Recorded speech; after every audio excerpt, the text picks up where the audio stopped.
రండి, ఈ రాత్రికాల సమయంలో మరి దేవుని యొక్క వాక్యంలో ఉండి కొన్ని మన జ్ఞాపకం చేసుకుందాం. లక్ష్మక్క చూడండి ఎంత గొప్పదంటే, క్రిస్మస్ అయిపోయిన తర్వాత క్రిస్మస్ మీటింగ్ పెట్టింది. చాలా మంచి. క్రిస్మస్ అయిపోయిన తర్వాత క్రిస్మస్ కోరిక నెల మొత్తం పెట్టుకోవచ్చు.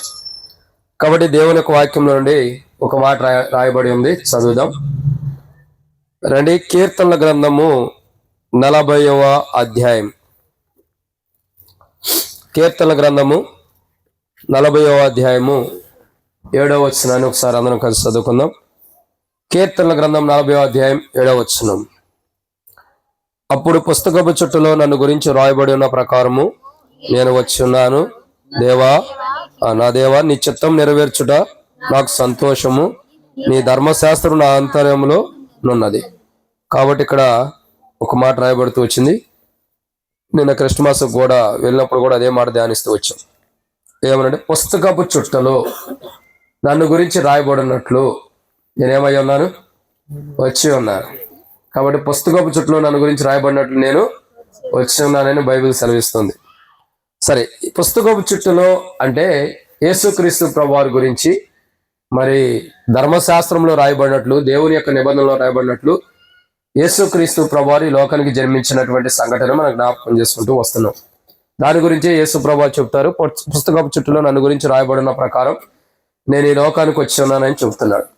కాబట్టి ఒక సంతోషకరమైన విషయం ఏంటంటే, క్రిస్మస్ కూడికల ఇదే గల్లీలో స్టార్ట్ అయింది, మళ్ళీ ఇదే గల్లీలో ఎండ్ అవుతుంది కదా.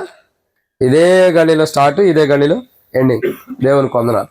సరే, ఒక మాట రాయబడుతున్న మాట ఏంటంటే, పుస్తకపు చుట్టులో నన్ను గురించి రాయబడి ఉన్న ప్రకారం నేను వచ్చి ఉన్నాను అంటున్నాడు. పుస్తకపు చుట్టులో ఏమని రాయబడుతూ వచ్చింది అని అంటే, దేవుని చిత్తము నెరవేర్చడానికి లోకానికి వచ్చాడన్న విషయం బైబిల్లో రాయబడుతూ వచ్చింది. ఎందుకు వచ్చాడండి? దేవుని చిత్తమును నెరవేర్చడానికి. మరి దేవుని చిత్తాన్ని నెరవేర్చడానికి లోకానికి యేసు ప్రభువారు పుస్తకపు చుట్టులో రాయబడిన ప్రకారం ఆయన దేవుని చిత్తమును నెరవేర్చడానికి ఈ లోకానికి వచ్చాడు. అయితే ఇదే మాట ఇంకో పర్యాయము నూతన నిబంధనలో కూడా రాయబడుతూ వచ్చింది. అపోస్తలుడైన పౌలు హెబ్రీయులకు రాసిన పత్రిక 10వ అధ్యాయం. అపోస్తలుడైన పౌలు హెబ్రీయులకు రాసిన పత్రిక 10వ అధ్యాయం. అపోస్తలుడైన పౌలు హెబ్రీయులకు రాసిన పత్రిక 10వ అధ్యాయము మనం చూసినట్లయితే ఒక చక్కటి మాట ఉంది, 7వ వచనం కానించి. అప్పుడు నేను గ్రంథపు చుట్టలో నన్ను గురించి వ్రాయబడిన ప్రకారము దేవా, నీ చిత్తం నెరవేర్చడానికి ఇదిగో నేను వచ్చున్నానంటేని. కాబట్టి దీని గురించి ఇంకో మాట 9వ వచనంలో, క్షమించండి, 10వ వచనం చివరిలో కూడా 10వ వచనం కూడా చదవండి. అపోస్తలుడైన పౌలు హెబ్రీయులకు రాసిన పత్రిక 10వ అధ్యాయం 10వ వచనం. యేసుక్రీస్తు యొక్క శరీరం ఒక్కసారి అర్పింపబడుట చేత ఆ చిత్తమును బట్టి మనము పరిశుద్ధపరచబడి ఉన్నాము. సంతోషాన్ని ఉండడా? రండి, మీరు అవనస్తుల్లో కూర్చోవద్దు, మనకు వయసు అయిపోయింది, ఇట్రండి. కాబట్టి దేవుని యొక్క వాక్యాన్ని చూసినట్టు ప్రియులారా, బైబిల్లో ఒక మాట రాయబడుతూ వచ్చింది. ఏమని రాయబడుతూ వచ్చింది? పుస్తకపు చుట్టలో నన్ను గురించి రాయబడినట్టు అని బైబిల్ రాయబడుతూ వచ్చింది. ఆ దావీదన్న ఏమనొస్తుంది కాబట్టి ఆడే కూర్చోవచ్చు. కాబట్టి పుస్తకపు చుట్టులో ఏమని రాయబడుతూ వచ్చింది? నన్ను గురించి రాయబడినట్టు నేను వచ్చున్నాను. పుస్తకపు చుట్టులో అంటే ధర్మశాస్త్రంలో కానీ దేవుని యొక్క గ్రంథంలో ఏమని రాయబడుతూ వచ్చిందంటే, బైబిల్లో చాలా విషయాలు ఉండేవి. అంతకుముందు క్రిస్మస్కి వెళ్ళినప్పుడు చాలా విషయాలు ధ్యానిస్తూ వచ్చాం. క్రిస్మస్ కోరికలు కూడా ఉండేవి, మీరు చూడండి. కాబట్టి ఇక్కడ రాయబడిన మాట ఒక విషయాన్ని మనం చూద్దాం. కుర్చీలో కూర్చో దానిపై. కాబట్టి ఇక్కడ దేవుని యొక్క వాక్యాన్ని చూసినట్టయితే పుస్తకపు చుట్టులో రాయబడిన ప్రకారం వచ్చాడు. పుస్తకపు చుట్టూ ఏమని రాయబడుతూ వచ్చింది? దేవుని చిత్తం నెరవేర్చాలని రాయబడుతూ వచ్చింది. ఆ దేవుని చిత్తాన్ని నెరవేర్చడానికి ఈ లోకానికి వచ్చాడు. దేవుని చిత్తం నెరవేరిస్తే మనకేం జరుగుతుంది అని అంటే 10వ వచనం రాయబడుతూ వచ్చింది. అపోస్తలుడైన పౌలు హెబ్రీయులకు రాసిన పత్రిక 10వ అధ్యాయం 10వ వచనం. ఏమని రాయబడుతూ వచ్చింది? చివరిలో ఆ చిత్తమును బట్టి మనము పరిశుద్ధపరచబడి ఉన్నాము. ఎప్పుడైతే దేవుని చిత్తం అనేది నెరవేర్చబడిద్దో, ఎప్పుడైతే దేవుని చిత్తం అనేది నెరవేర్చబడుతుందో, అప్పుడేం జరుగుతుందంటే మన జీవితంలో మనం ఏం చేయబడుతున్నాము? పరిశుద్ధపరచబడి ఉన్నాం. సో ఈరోజు చెప్పబడే మాట చాలా విలువైనది. సహజంగా మనకు అవసరమైన మాటలు మనలోనే ఉండే, అర్థమవుతుందండి? మనకు అవసరమైనవి మనలోనే ఉండేవి, ఇంకా చాలా గొప్పవి. నాకు కొద్దిగా సరిదైంది కాబట్టి నేను కూడా త్వరగా ముగిచేస్తాను, సరేనా? అక్క అనుకుంటూ ఉంటారు, ఇంకా మాట అనలేదేంటి? సరే, దేవుని యొక్క వాక్యాన్ని చూసినట్టు ప్రియులారా, ఒక మాట రాయబడుతూ వచ్చింది. ఏమనంటే, పుస్తకపు చుట్టులో నన్ను గురించి రాయబడిన ప్రకారము నేను వచ్చి ఉన్నానని బైబిల్ అంటుంది. కాబట్టి పుస్తకపు చుట్టూ ఆయన గురించి ఏం రాయబడుతూ వచ్చిందని దేవుని చిత్తం నెరవేర్చాలనేది రాయబడుతూ వచ్చింది. అందుకే యేసుక్రీస్తు ప్రభువారు మత్తయి సువార్త కానీ లోక సువార్త చివరి అధ్యాయంలో చూసినట్లయితే ఒక మాట యేసు ప్రభువారు అంటాడు. ఏమంటాడు తెలుసా? తండ్రి ఐరను నా ఇష్టం కాదు, నీ చిత్తమే నెరవేర్చబడిన కాక నీ చిత్తమే సిద్ధించును కాక అంటాడు. అంటే అక్కడ అర్థం చేసుకోవాల్సిన మొదటి కోణం ఏంటంటే, పుస్తకపు చుట్టులో యేసు ప్రభువారి గురించి ఏమని రాయబడుతూ వచ్చిందంటే, గ్రంథపు చుట్టలో ఏమని రాయబడుతూ వచ్చిందంటే తండ్రి చిత్తంలో నెరవేర్చాలని రాయబడుతూ వచ్చింది. కానీ తండ్రి చిత్తం నెరవేర్చే విషయం అనేది బైబిల్లో ఇక్కడ ఉంది. తండ్రి చిత్తం తండ్రి చిత్తం నెరవేర్చడం ద్వారా ఏం జరుగుతుందంటే మనం పరిశుద్ధపరచబడుతున్నాం. ఏమవుతున్నామండి? పరిశుద్ధపరచబడుతున్నాం. అసలు మనల్ని అపవిత్రపరిచేది ఏంటి అని అంటే ఒకటి ఉంది, చాలా విషయాలు ఉన్నాయి, కానీ ఒకటి ఉంది, వాటి విషయం చూద్దాం. ఎన్నో విషయాలు ఉన్నాయి. దాని వలన మనం ఏదైతే అపవిత్రపరచబడుతున్నామో దాని నుండి మనం పరిశుద్ధపరచడానికి, అంటే దేవుని చిత్తం, అది పరిశుద్ధపరచడమే దేవుని చిత్తం. ఆ మనుషుల్ని ఏదైతే మనుషుల్ని అపవిత్రపరుస్తుందో దాని నుండి మనుషుల్ని పరిశుద్ధపరచడానికి లోకానికి దిగి వచ్చాడు. కాబట్టి గ్రంథం చుట్టూలో కూడా అదే రాయబడుతూ వచ్చింది, మనుషుల్ని పరిశుద్ధపరచడానికి దేవుని చిత్తం. కానీ ఆ దేవుని చిత్తం నెరవేర్చడానికి లోకానికి యేసు ప్రభువు వచ్చాడు. మరి మనుషుల జీవితంలో దేవుని చిత్తం నెరవేర్చడం ద్వారా మానవుడు పరిశుద్ధపరచబడుతున్నాడు.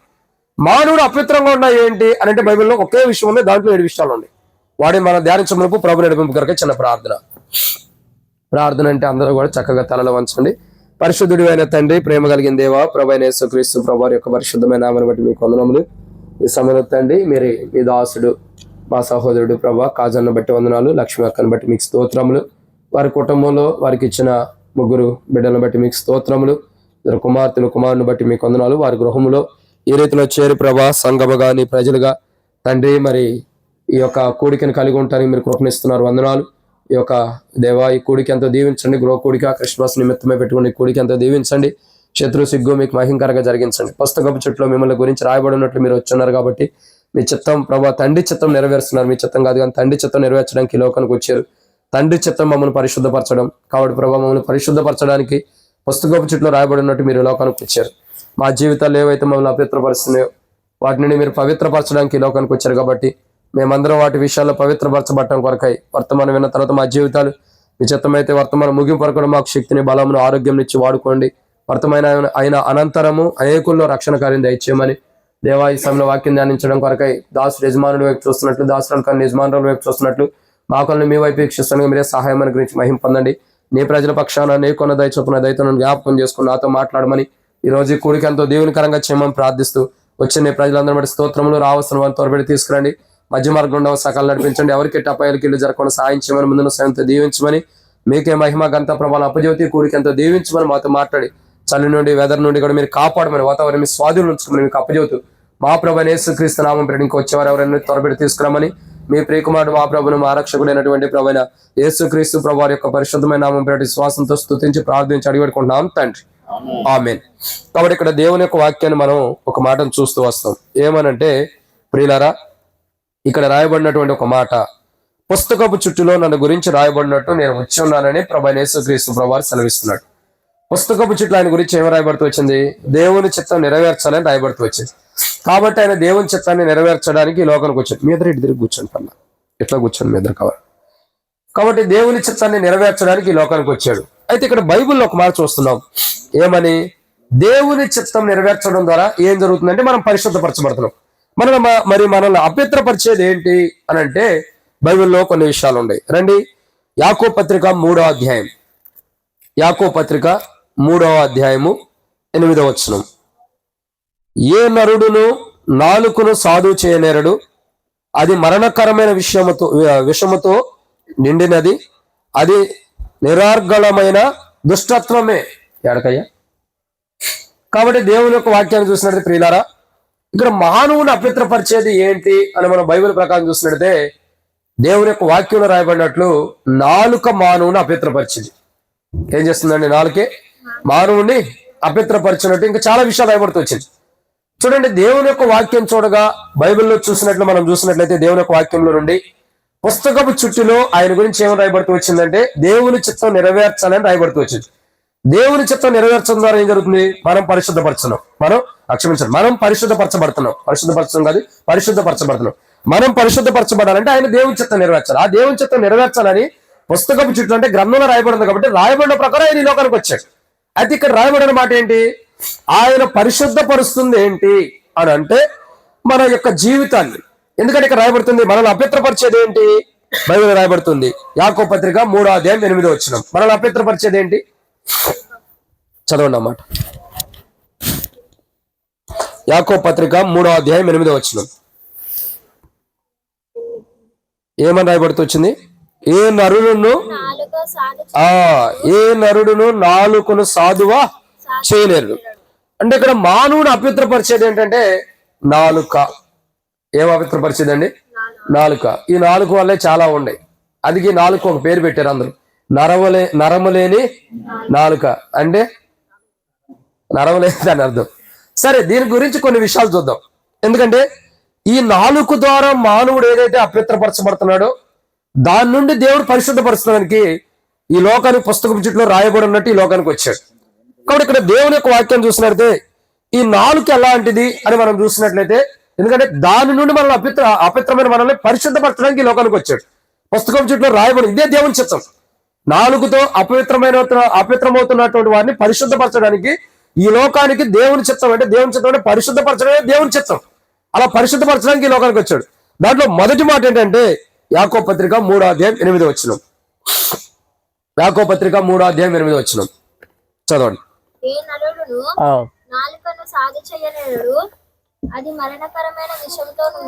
చాలా అక్క. కాబట్టి ఇక్కడ రాయబడిన మాట ఏంటండి? ఏ నరుడును నాలుకను సాధువు చేయనేరడు. సో నాలుక ఎలాంటిది అనేది 2 విషయాలు చెప్పొచ్చు ఇక్కడ. ఒకటి, ఈ నాలుక అంటే క్షమించండి, సాధువు అన్న దాని గురించి, నాలుక గురించి 7 విషయాలు ఉన్నాయి. సాధువా అన్నది 2 విషయాలు చెప్పొచ్చు.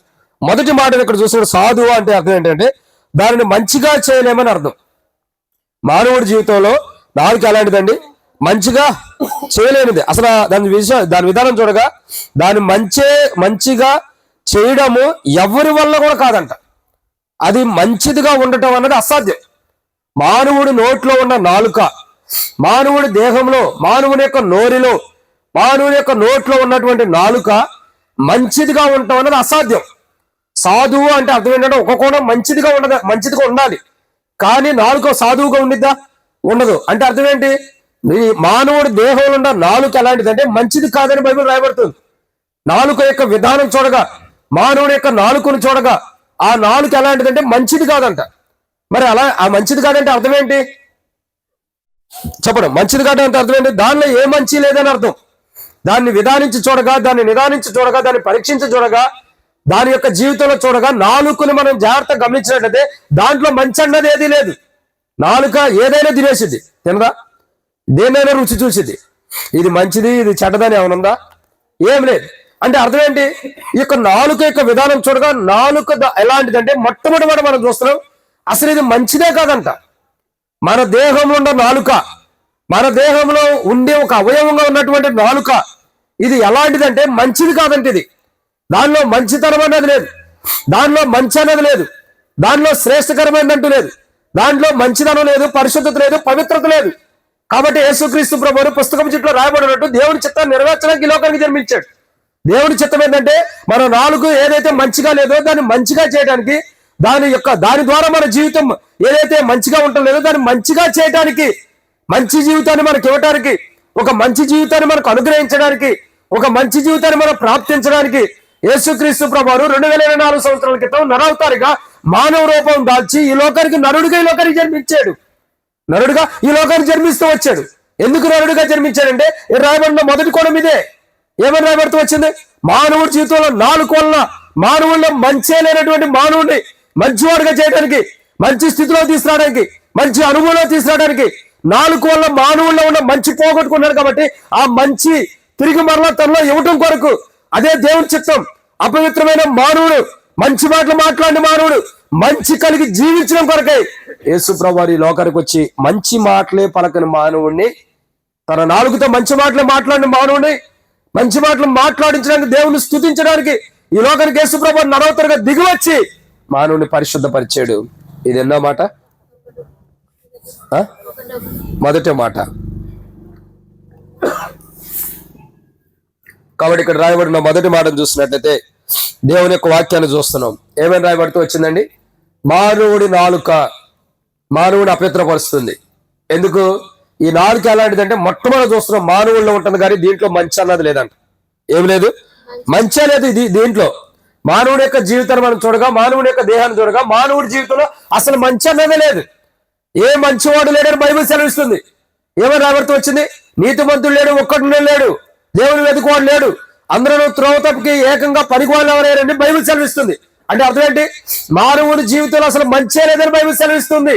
ఏ మానవుడు తన స్వార్థాన్ని చూసుకునేవాడు కానీ, తన స్వనీతి మీద ఆధారపడేవాడు కానీ మంచి లేనివాడని బైబిల్ సెలవిస్తుంది.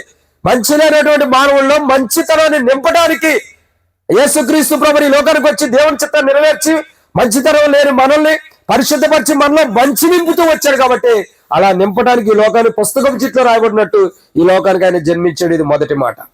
ఇక రెండో విషయాన్ని చూద్దాం రండి. యాకోబు పత్రిక 3వ అధ్యాయం 8వ వచనం.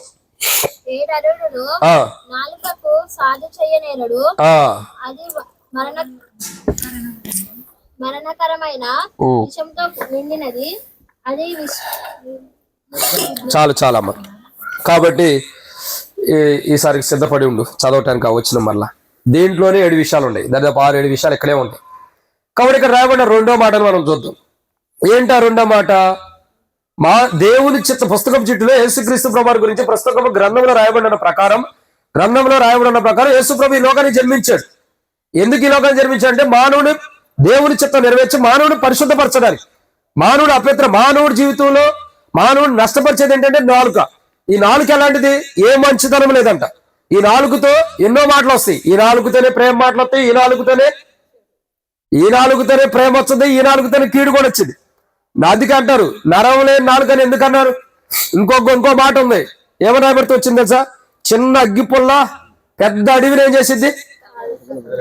చిన్న అగ్గిపుల్లే ఏ అడవిని తగలబెడుతుందో అడవిలో నుండి చెట్టుల నుండే మళ్ళీ అగ్గిపుల్ల తయారైద్ది.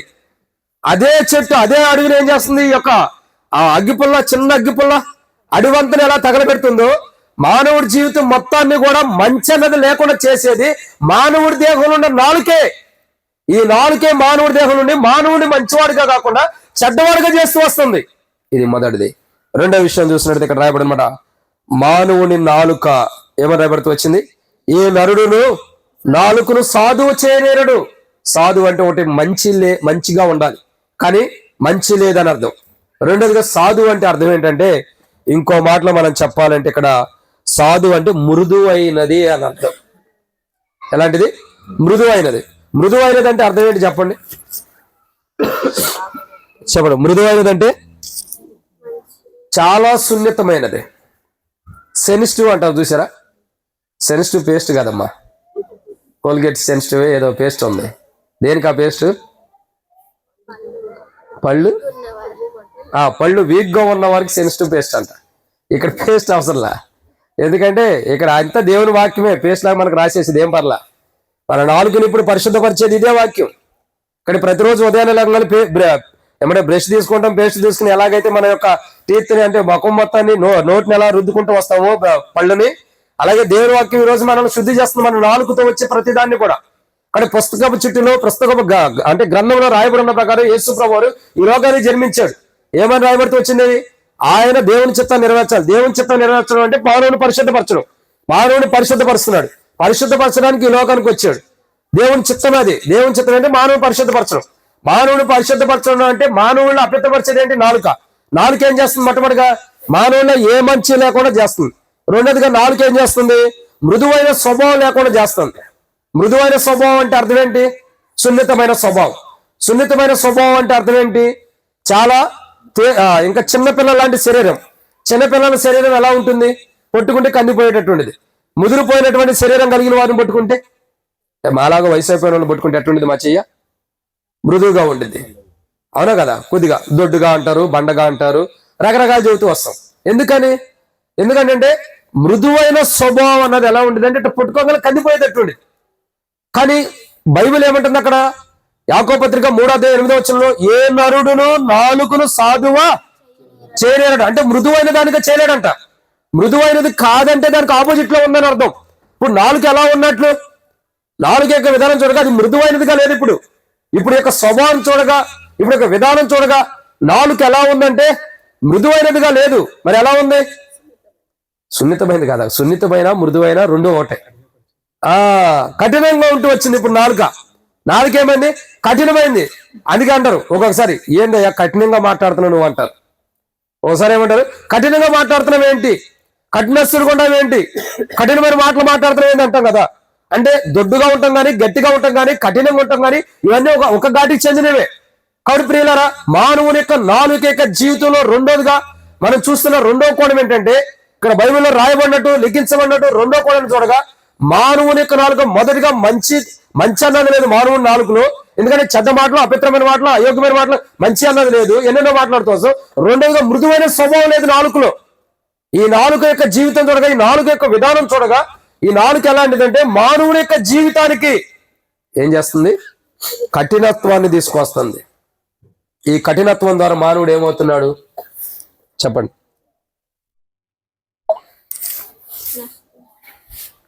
కఠినత్వం ద్వారా మానవుడు ఏమవుతుందంటే నష్టపోతాడు.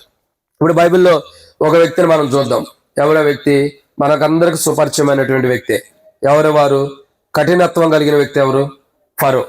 ఫరో యొక్క జీవితాన్ని మనం చూస్తాం.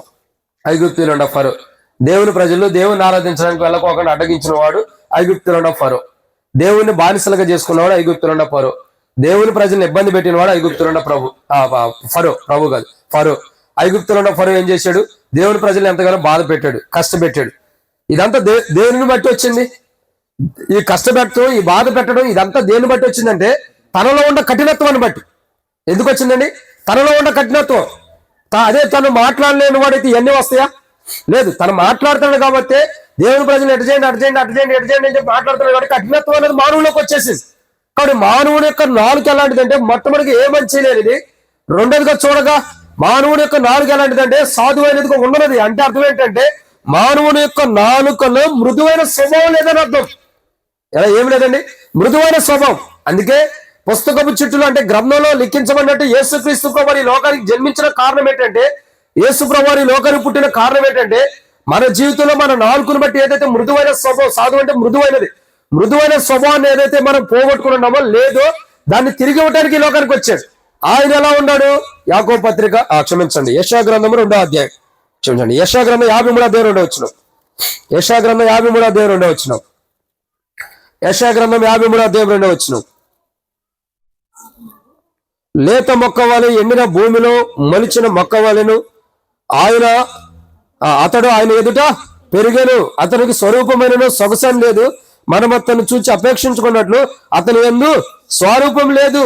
కాబట్టి ఇక్కడ చూసినట్లయితే యెషయా గ్రంథం 53వ అధ్యాయం 2వ వచనం రాబడిన మాట ఏం తెలుసా? లేత మొక్క వలెను అనే వాడికి వచ్చింది. లేత మొక్క వలె అంటే అర్థం ఏంటి? మృదువైన స్వభావం కలిగిందని అర్థం. లేత మొక్క ఎలా ఉంది? లేత పిల్లలు అంటే చిన్న పిల్లలు, అప్పుడే పుట్టిన పిల్లలు ఎలా ఉంటారు? మృదువుగా ఉంటారు.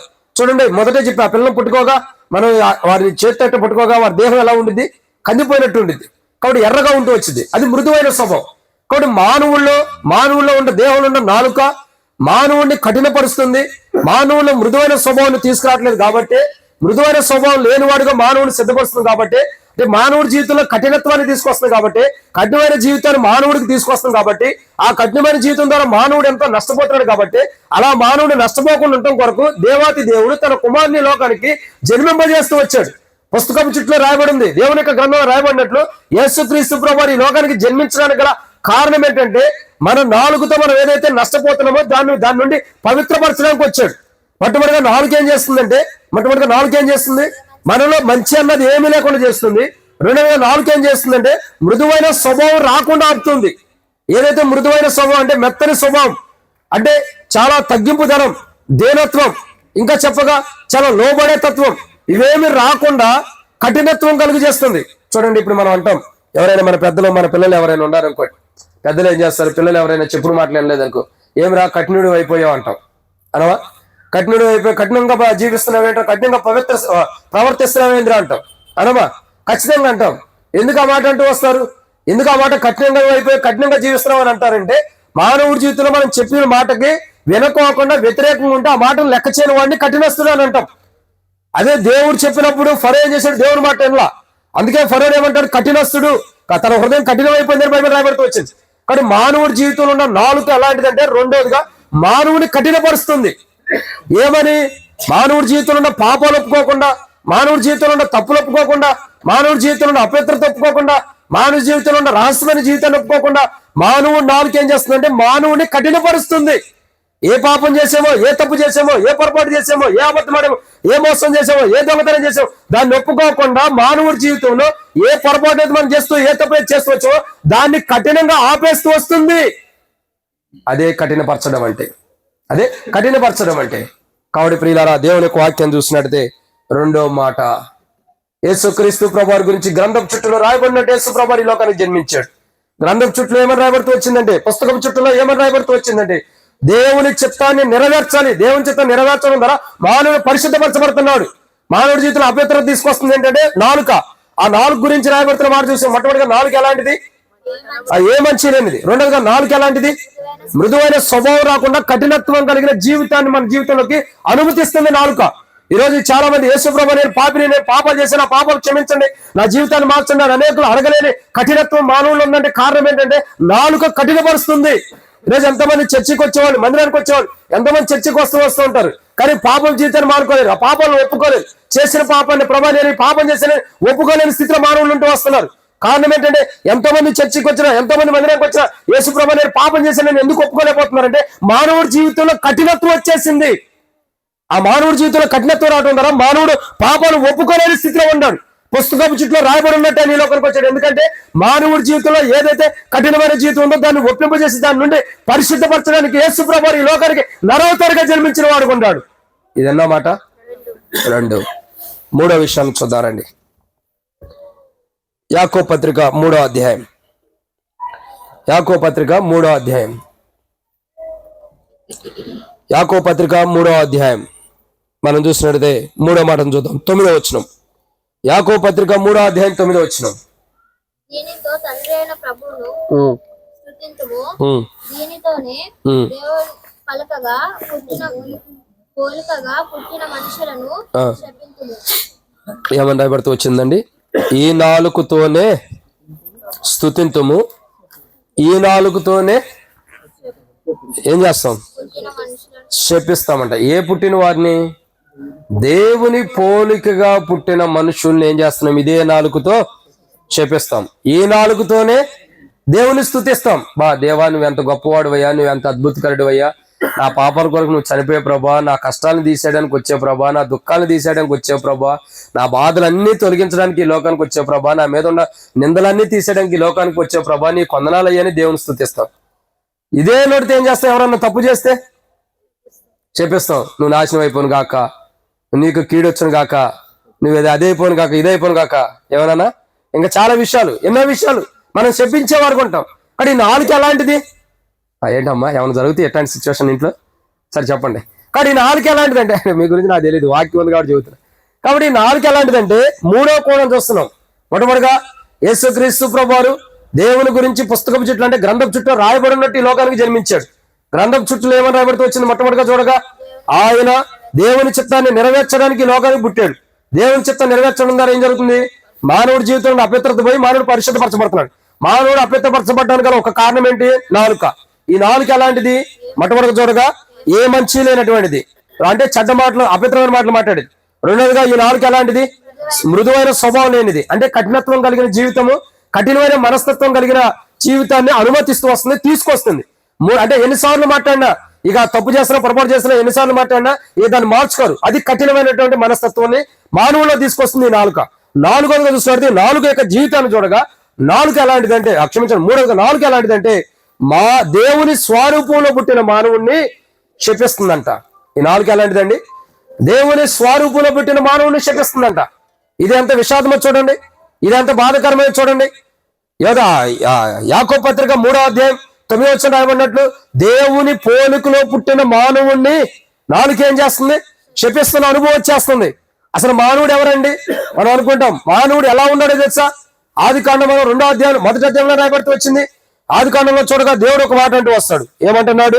ఆదికాండం 1వ అధ్యాయం 27వ వచనం 26 నుండి, దేవుడు మన స్వరూపం ముందు మన పోలిక చొప్పున నరులను చేయడము, వారు సముద్రపు చేపలను, ఆకాశ పక్షులను, సమస్త పశువులను, సమస్త భూమి మీద ప్రాకు ప్రతి జంతువును ఎలుదురు కాకని పలికెను. దేవుడు తన స్వరూపం ముందు నరులను సృజించెను, దేవుని స్వరూపం ముందు వారిని సృజించెను, స్త్రీని గాను పురుషుని గాను వారిని సృజించాను. దేవుడు మానవుని ఏం చేశాడు? తన రూపంలో సృష్టించుకున్నాడు. తాను ఏ రూపంలో అయితే ఉన్నాడో, ఎలాంటి రూపంలో అయితే దేవుడు ఉన్నాడో, ఎలాంటి రూపాన్ని అయితే ధరించుకుని దేవుడు ఈ లోకంలో ఉన్నాడు, ఆ దేవుడు పరమందు ఉన్నాడు, ఈ లోకంలో పరమందు ఉన్నాడు. ఎలాంటి రూపాన్ని ధరించుకుని ఈ లోకానికి యేసు ప్రభుకి ఈ లోకానికి దేవుడు వచ్చాడు, అదే రూపంలో మానవుని సృష్టించుకున్నాడు. అదే రూపంలో మానవుని సృష్టించుకున్నాడు. మానవుని యొక్క జీవితం చూడగా మానవుడు ఎలా ఉన్నాడంటే దేవుని యొక్క స్వరూపం. దేవుడు ఎలా ఉంటాడో మానవుడు అలాంటి రూపాన్ని ధరించుకుని లోకంలో ఉన్నాడు. ఆ రూపాన్ని దేవుడే మానవుడికి ఇస్తూ వచ్చాడు. దేవుడే మానవుని తన రూపంలో సృష్టిస్తూ వచ్చాడు. అలాంటి సందర్భంలో, అలాంటి గుణ లక్షణాల్లో, అలాంటి దేవుడి యొక్క స్వరూపంలో ఉన్న మానవుడిని ఈ నాలుక ఏం చేస్తుందండి? శపిస్తుందంట. నువ్వు అట్టయిపోను కాక ఇట్టయిపోను కాక అని. అసలు మనం ఎవరైనా దేవుని యొక్క స్వరూపంలో ఉన్న మానవుని శపించడానికి? అతను నాశనం అయిపోను కాక, అతని కీడొచ్చును కాక, అతని ఇళ్ళంతా కూడా సమూల నాశనం అయిపోను కాక. ఇంకా చాలా మంది చాలా మాటలు అంటారు. తెలుగు భాషలో తిట్టుకునే వాళ్ళు చాలా మంది ఉంటారు లేని. బూతులు ఎన్ని బూతులు ఉండవు? అవన్నీ తెలుగు భాష, ఇది బైబిల్ భాష. కాబట్టి ఎన్ని మాటలు బూతులు తిట్టుకోరు, ఎన్ని మాటలు అనుకోరు. నువ్వు అట్టయిపోను కాక, నువ్వు విట్టయిపోను కాక అని ఎన్ని మాటలు. ఇదంతా శపించడం. బైబిల్ చెబుతున్న మాట ఏంటంటే మానవుని యొక్క నాలుకను బట్టి మానవుడు ఏదైతే అపవిత్రపరచబడుతున్నాడో ఆ మానవుని పరిశుద్ధపరచడానికి దేవుని చిత్త, ఆ మానవుని పరిశుద్ధపరచడానికి దేవుని చిత్తం నెరవేర్చాలి. కాబట్టి పుస్తకం చుట్టూ రాబడి ఉన్నట్టు దేవుని చిత్తాన్ని నెరవేర్చడానికి ఈ లోకానికి వచ్చి దేవుని చిత్తాన్ని నెరవేర్చి మానవుడి నాలుగు ద్వారా వచ్చే అపవిత్రతను తీసివేసి మానవుని పరిశుద్ధపరచడానికి గ్రంథం చుట్టూ రాయబడి ఉన్నట్లు యేసు ప్రభువు ఈ లోకానికి జన్మించాడు. దాంట్లో మూడో కోణం ఏంటంటే నాలుగు విషయంలో మొట్టమొదటిగా ఏ మంచి లేనిది, రెండు మృదువైన స్వభావం లేనిది, అంటే కఠినత్వం కలిగింది. మూడవదిగా చూడగా నాలుగు ఎలాంటిదండి? దేవుని స్వరూపంలో మానవుని శపిస్తుంది. అసలు ఒక విషయం అర్థం చేసుకోండి. ఒక మానవుణ్ణి మనం కన్నామన్న పేరే గాని మనకు గర్భఫలం ఇచ్చింది ఎవరు? దేవుడు. గర్భఫలం ఇవ్వకపోతే మనం ఎవరి దగ్గరికి వెళ్తాం? చెప్పండి. గర్భఫలం ఇవ్వకపోతే ఎక్కడికి వెళ్తాం? దేవుని అడుగుతాం, దేవుని దగ్గరికి వెళ్తాం. ఏమని అడుగుతాం? కొడుకును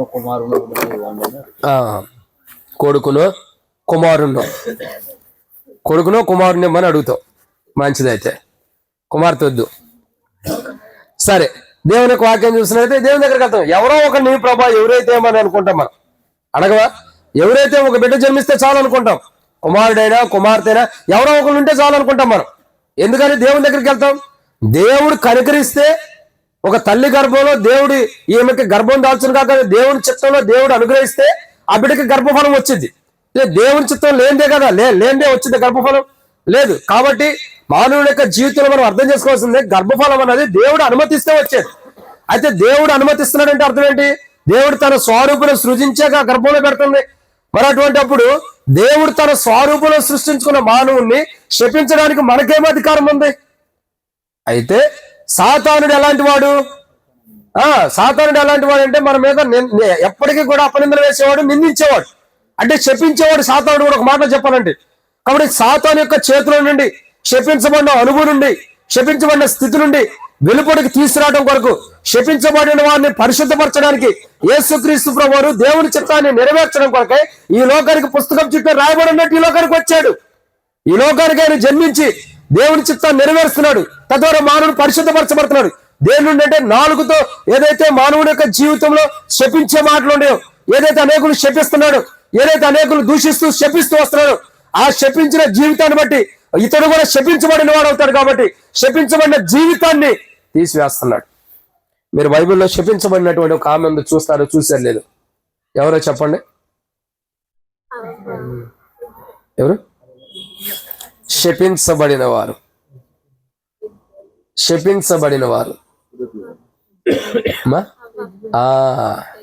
యజబేల్ అక్క తర్వాతలోకి వచ్చింది అక్క. ఆమె గురించి అసలు చరిత్ర వేరు. ఆమె కఠినాస్త్రాలు ఇంకా చాలా దారుణం. అవ్వెందుకు శపించబడుతుంది? ఎందుకు శపించబడుతుంది అంటే దేవుడు చక్కగా మంచి వనమేసి, ఒక మంచి తోట లాగేసి, ఆ తోటలో పశువులు గాని జంతువులు గాని అన్నిటిని సృష్టించాడు, మొక్కలు చెట్లు అన్ని సృష్టించాడు. చక్కగా వాటిల్లో ఏం చేశాడు? దేవుడు ఆదామును సృష్టించి దాంట్లో పెట్టాడు. ఏం చేశాడు? నిరభ్యంతరంగా మీరు ఈ పండ్లన్నీ తినవచ్చు, కానీ ఆ తోట మధ్యలో ఉన్న మంచి చెట్ల ఫలం ఇచ్చే ఫలాన్ని బట్టి మీరు తినవద్దు, అది తినని మీరు చస్తారని చెప్పాడు. ఏదైతే తినకూడదని చెప్పాడు మానవుడు అదే తిన్నాడు. ఏది తినకూడదనో అది తిన్నాడు. ఎవరు తిన్నారు ఫస్ట్? అవతిని ఏం చేసింది? ఆదాంకి ఇచ్చింది. తద్వారా ఇద్దరు పాపంలో పడ్డారు కాబట్టి దేవుని వనంలో నుంచి నెట్టివే పడ్డారు. ఇప్పుడు వాళ్ళిద్దరు శపించబడ్డానికి గల కారణం ఏంటి? చేయొద్దన్న పని చేశారు కాబట్టి. ఈరోజు మన జీవితాల్లో ఎంతో మంది దేవుడు చేయొద్దన్న పని, దేవుడు వద్దన్న పని, దేవుడు కాదన్న పని, దేవుడు అవసరం లేదన్న పని, దేవుడు చేయొద్దన్న పనులు అనేకమైన చేసి మన జీవితంలో ఎంతగానో మనం దేవుని యొక్క శాపాన్ని తెచ్చుకున్న సందర్భంలో ఉన్నప్పుడు, దేవుని శాపానికి గురవుతున్నప్పుడు, దేవుని శాపాన్ని తెచ్చుకున్న సమీపంలో ఉన్నప్పుడు, దేవుని శాపానికి అర్హులుగా ఉండి దేవుని శాపాన్ని తెచ్చుకున్న సందర్భంలో దేవాతి దేవుడైనటువంటి పరమందున దేవుడు తన కుమారుని లోకానికి పుస్తకం చుట్టూ రాయబడినట్టు ఈ లోకానికి పంపించి ఆయన తండ్రి చిత్తం నెరవేర్చడం ద్వారా, పాపం ద్వారా, అంటే మనం శపించబడిన అనుభవంలో ఉన్న మన జీవితానికి వచ్చే శాపాన్ని నుండి తప్పించడం వరకు ఆయన శాపగ్రస్తుడిగా చేయబడి మనల్ని పరిశుద్ధపరుస్తున్నాడు. అదే బైబిల్ రాయబడుతూ వచ్చింది. ఆయన దూషించబడలేదు కానీ క్షమించండి, ఆయన దూషించలేదు కానీ దూషింపబడ్డాడు. ఆయన శపించలేదు కానీ శపించబడిన వాడుకున్నాడు కదా. శపించబడిన అనుభవంలోకి వచ్చాడు ఆయన. అనుభవం కాదు, శపించారు ఎంతోమంది ఆయన్ని. ఎందుకు?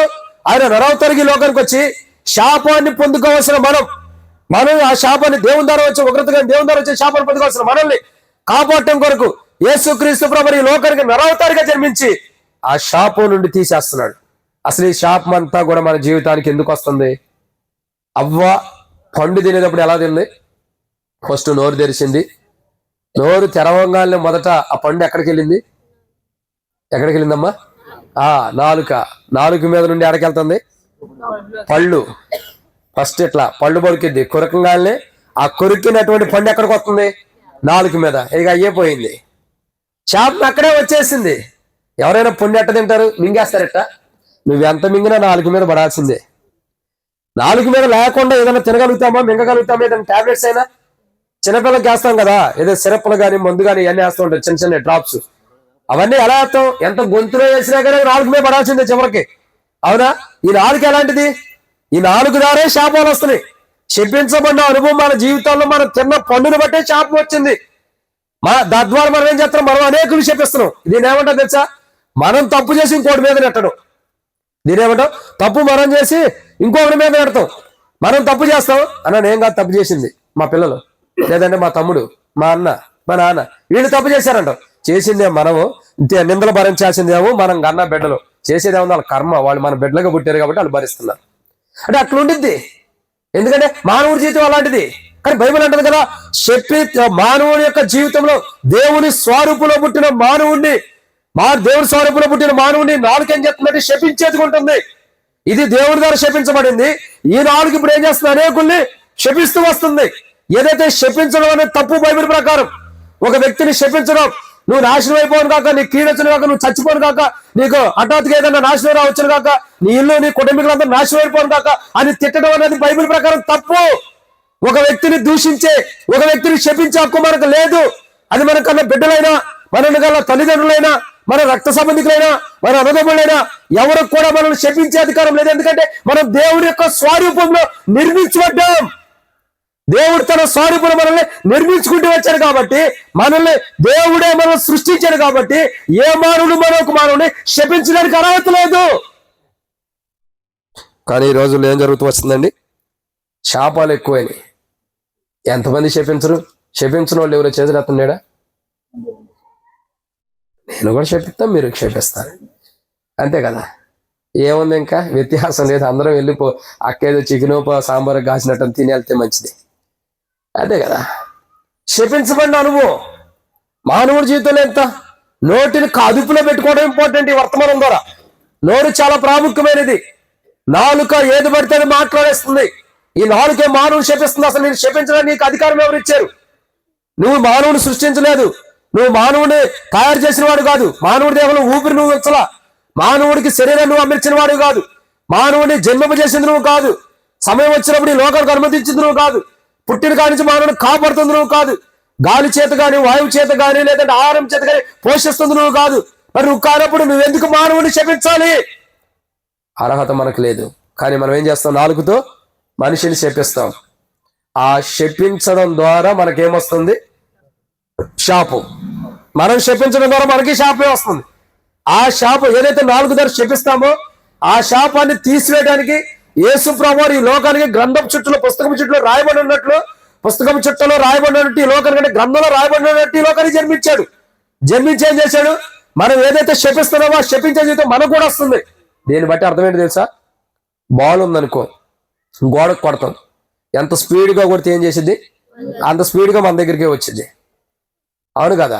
బైబిల్ ప్రకారం చెప్పమంటారా? ఏది విత్తుతామో అది కోస్తాం. ఇది మన శాపాలు విత్తుతున్నాం.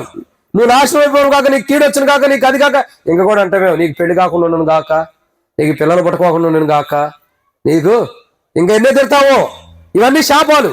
ఈ శాపాలు ఏదైతే పెడతావో రివర్స్ అయ్యే మనకు వస్తా ఉంటాయి. కానీ బైబిల్ అంటది కదా, మానవుని నోటు ద్వారా ఏదైతే నాలుగు ద్వారా ఏదైతే శాపాలు పలుకుతున్నాడో ఆ శాపం మానవుడు కూడా వచ్చేస్తుంది. కాబట్టి ఆ శాపను తీసివేయడానికి, ఆ శాపం నుండి విడుదల ఇచ్చి మానవుని పరిశుద్ధపరచడానికి, దేవుడి చిత్తం నెరవేర్స్తేనే మానవుడు పరిశుద్ధపరచబడతారు. కాబట్టి దేవుడి చిత్తం నెరవేర్చడానికి పుస్తకం చుట్టూ అంటే గ్రంథంలో రాయబడినట్టు ఈ లోకానికి వచ్చాడు.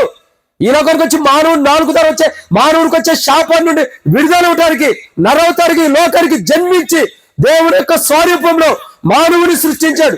మానవుడి యొక్క రూపంలో ఈ లోకానికి నరవతారిగా యేసు ప్రభు జన్మించాడు. ఎందుకు? మనల్ని పరిశుద్ధపరచడానికి. మనకు వచ్చే శాపం నుండి, మన ఎదుటి వ్యక్తికి శాపం పెడుతున్నాం, ఆ శాపాలు మనకు వస్తున్నాయి. ఆ శాపం నుండి విముక్తిని అంటే పరిశుద్ధపరచడానికి యేసు ప్రభు ఈ లోకానికి జన్మించాడు. ఇది ఎన్నో మాట? 3లోనే ఉన్నావా? 4వ మాటకి వెళ్దాం రండి. యాకోబు పత్రిక 3:8 ఏ నరుడును నాలుకను శుద్ధి చేయనేరడు, అది మరణకరమైన విషంతో నిండినది, అది చదవండి. నిర్గలమైన దుష్టత్వమే. రాయబడిన మాట ఏంటంటే దుష్టత్వమే అంటే అర్థం ఏంటి? ఓ రకంగా చెప్పాలంటే చెడ్డదే అని అర్థం. ఏ మాత్రం మంచి లేనిది. రెండోదిగా 4 ఎలాంటిది? కపటమైన జీవితాన్ని మనకి ఇచ్చేది, కఠినత్వం కలిగిన జీవితము. 3 దేవుని పోలిక పుట్టిన వారిని శపించే లక్షణాన్ని ఇచ్చేది, శపించేదటి చేస్తుంది. ఆ శాపం తిరిగి మనకు కూడా వర్తిస్తుంది. 4వదిగా చూడగి 4 ఎలాంటిదంటే బైబిల్లో రాయబడినట్టు ఎలాంటిది? చెడ్డది. దుష్టత్వం అంటే అర్థం ఏంటంటే చెడ్డది అని అర్థం. ఎలాంటిదండి ఈ 4? చెడ్డది. అంటే ఈ 4 ఎలాంటిది? చెడ్డ పనులు ఎక్కువ చేయడానికి ఇష్టపడుతుందా? మానవుడి నాలుక చాలా విలువైన, చాలా కాపాడుకోవాలి. దుష్టత్వం కలిగిందంటే చెడ్డది. మానవుడి నాలుకలో పరిశుద్ధత లేదని అర్థం. ఏం లేదు? పరిశుద్ధత ఉంటే ఏం చేస్తాడు? అదే రాయబడుతూ వచ్చింది కదా, 9వ వచనంలోనే ఎక్కడ చదువుతూ వస్తామని, ఆ నాలుగుతోనే దేవుని స్తుతిస్తాము, ఆ నాలుగుతోనే చేపిస్తాం. అంటే మానవుడి నాలుగులో ఇంకా పరిశుద్ధత ఎక్కడ ఉంది? దేవుని చర్చికి వెళ్ళినప్పుడేమో దేవానికి కొందనాలు అంటాం. ఈ వారం వల్ల కాపేవాడు ప్రభా నీకు స్తోత్రాలని దేవుని కొందనాలు చెల్లిస్తున్నావు. దేవుని చర్చి నుండి ఇంటికి వచ్చిన తర్వాత నేను ఎప్పుడూ చెబుతా వస్తా, మా సొంత గ్రామంలో ఒక అక్క ఉండేది, అక్క పేరు వద్దు, సొంత గ్రామంలో ఒక అక్క ఉండేది. ఇట్లాగే మాకు కూడా గల్లీ ఉండేది. గల్లీకి మొదటి ఇల్లే మాది, స్టార్టింగ్ ఇల్లే మాది. గల్లీకి మొదటిది, మెయిన్ రోడ్లో కూడా మొదటి ఇల్లే మాది. అంటే 2 రోడ్లు ఉంటాయి మా యొక్క ఇంటికి. 2 రోడ్లు, ఒకటి మెయిన్ రోడ్డు అంటే బస్సులు లారీలు అన్నీ వెళ్తానికి, ఒకటేం సీసీ రోడ్డు ఉండేది. ఈ రెండింటి మధ్యలో 2 మా యొక్క ఇంటికి ఉండేవి. ఇప్పుడు ఈ ఇంటికి 2 రోడ్లు ఎట్లా ఉండే అట్లా. అయితే ఈ గల్లీలో అక్క ఏం చేసేదంటే బైబిల్ పట్టుకుని మందిరానికి వెళ్ళేది. మందిరానికి వెళ్ళి చక్కగా ప్రార్థన చేసేది, పాటలు పాడేది, భాషలు కూడా మాట్లాడేది. ఏం మాట్లాడేది? భాషలు కూడా అయ్యే మాట్లాడతారు కదా, శరబేర కరబేర అని ఏదేది అంటారు, అవన్నీ భాషలు మాట్లాడేది. మరి ఎందుకు మాట్లాడతారు ఆ భాషకు అర్థం కూడా నాకు తెలియదు. మాట్లాడేసేసి అడే ఎవరిని తప్పు కాదులేండి, ఎవరికి దేవుడు ఎట్లా బయలుపిస్తాడు, మాట్లాడేసి ఏం చేసేది అంటే ఇంటికి వచ్చేది. ఇంటికి వచ్చిన తర్వాత ఏం చేసేది? బైబిల్ ఇంటికాడ పెట్టేసేసి చక్కగా ఏం చేసేది? చక్కగా ఇట్లా పెట్టుకుని ఇక స్టార్ట్ చేసేది. ఏంటి? కోట్ల బూతులు, ఏయ్యో అపవిత్రమైన మాటలు ఎన్నెన్నో. నువ్వు అట్లాంటి దానివి, నువ్వు ఎట్లాంటి దానివి, నువ్వు అట్లాంటివాడివి, ఎట్లాంటివాడివి. మరి ఇప్పుడు దాకా దేవుని మందిరానికి వెళ్ళి దేవా నీ కొందనాలు, దేవా నీ స్తోత్రాలు, దేవా నీ కొందనాలు ప్రభుని ప్రార్థన చేసి వచ్చి ఈడకొచ్చే మరి ఈ మాటలు తిడతాం ఏంటి? అక్కడేమో దేవా నీ కొందనాలు, దేవా నీకు స్తోత్రాలు, దేవా దేవా దేవా అన్నావు. ఎక్కడికి వచ్చేమో బూతు మాటలు, ఇష్టం వచ్చిన బూతు మాటలు తిడుతూ వస్తుంది. నేను అనుకున్నా అంటే మా మందిరం కొంచెం రాదులేండి, వేరే డినామినేషన్కి వెళ్ళింది. నేను అనుకున్నా ఏమేంటి బాప్టిజం తీసుకుని చాలా సంవత్సరాలు అవుతుంది, ఎట్టబూతు మాటలు మాట్లాడేది అని నేను షాక్ అయిపోతున్నా. ఇదిగో ఇక్కడ పాస్టర్ గారు ఉన్నారు కాబట్టి నేను ఎక్కువ తిడతలేదు అంటుంది. మళ్ళీ తిట్టాల్సిన అన్ని తిట్టేస్తుంది ఫస్ట్, తర్వాత ఏమంటుంది? ఇదిగో ఇక్కడ పాస్టర్ గారు ఉన్నారు కాబట్టి నేను ఎక్కువ తిడతలేదు, ఎక్కువ మాటలు, లేకపోతేనా ఇంకెన్నో ఉండే. అంటే మన జీవితం అలా ఉంటుంది. అదే నోటితోనేమో అదే నాలుగుతో దేవుని స్తుతిస్తాము, అదే నాలుగుతో శాపవచనాలు పలుకుతాం. అందుకే బైబిల్ అంటది నాలుగు చెడ్డది, ఇది మంచిది కాదని బైబిల్ సెలవిస్తుంది. దీంట్లో మంచితనం అంటూ కూడా లేదు. అంటే అపవిత్రమైనది నాలుక, అపవిత్రమైన మాటలు మాట్లాడతాను కానీ చెడ్డవారంటే అర్థం ఏంటి? అపవిత్రమైన మాటలు మాట్లాడేవారే. మంచి మాటలు మాట్లాడటానికి ఎవరు ఇష్టపడరు, శ్రేష్టకరమైన మాటలు మాట్లాడటానికి ఇష్టపడరు, విలువ కలిగిన మాటలు మాట్లాడటానికి ఇష్టపడరు. కాబట్టి నాలుక ఎలాంటిదంటే చెడ్డది. అందుకే బైబిల్లో రాయబడుతూ వచ్చింది మానవుని యొక్క దేహం గురించి, మానవుని యొక్క ఊహ గురించి, మానవుని యొక్క హృదయం గురించి. ఆదికాండం 6:5 ప్రమేయం ఏంటంటే తెలుసా? బాల్యం నుండే వారి ఊహల్లోని తలంపులన్నీ చెడ్డవని రాయబడుతూ వచ్చింది. నాలుకే చెడ్డదైనప్పుడు దేహంలో ఉన్న ఊహలన్నీ చెడ్డకుండా ఉంటాయా? మంచిగా ఎలా అవుతాయి చెప్పండి? నాలుకే చెడ్డదైనప్పుడు దేహంలో ఉన్న ఆ ఊహ అంతా కూడా, ఆలోచనలు, ఆత్మ అంతా కూడా చెడ్డదైపోతుంది. కానీ మంచిది ఎలా అవుతుంది? కానీ బైబిల్ రాయబడుతున్న మాట ఏంటంటే దేహంలో ఉన్న నాలుగు ఎలా చెడ్డకుందో, దేహంలో ఉన్నటువంటి ఆత్మ కానీ, దేహంలో ఉన్నటువంటి మనస్తత్వం కానీ చెడ్డదైపోయినప్పుడు దాని నుండి మనం పవిత్రపరచడానికి, పరిశుద్ధపరచడానికి పుస్తకం చుట్టూ రాయబడినప్పుడు, గంధం చుట్టూ రాయబడినట్టు ఈ లోకానికి దిగివచ్చి దేవుడి చిత్తాన్ని నెరవేర్చడం ద్వారా మానవుడు పరిశుద్ధపరుస్తున్నాడు, మానవుడు పవిత్రపరుస్తున్నాడు, మానవుడి జీవితంలో అపవిత్ర తీసేసి పరిశుద్ధులుగా చేస్తున్నాడు. మానవుడిని ఏం చేస్తున్నాడండి? పరిశుద్ధులుగా చేస్తున్నాడు. చెడ్డవాడైన మానవుడిని, బాల్యం నుండే చెడ్డ తలంపులు కలిగిన మానవుడిని, ఊహలోని చెడ్డ ఊహలు కలిగిన మానవుడిని, చెడ్డ తలంపులు, చెడ్డ ఆలోచన కలిగిన మానవుడిని పరిశుద్ధపరచడానికి, దేవుడి చిత్తం నెరవేర్చి మానవుని పరిశుద్ధపరచడానికి పుస్తకం చుట్టూ రాయబడి ఉన్నట్టు ఈ లోకానికి జన్మించాడు. ఇదన్నమాట 4. ఇక 5వ విషయాన్ని చూద్దామండి. 5వ మాటను చూద్దాం. యాకోబు పత్రిక 3:8. ఎంతమందికి ఆకలి అవుతుంది? చేసి చెప్పండి. యాకోబు పత్రిక 3:8. ఏ నరుడును నాలుకను సాధు చేయనేరడు,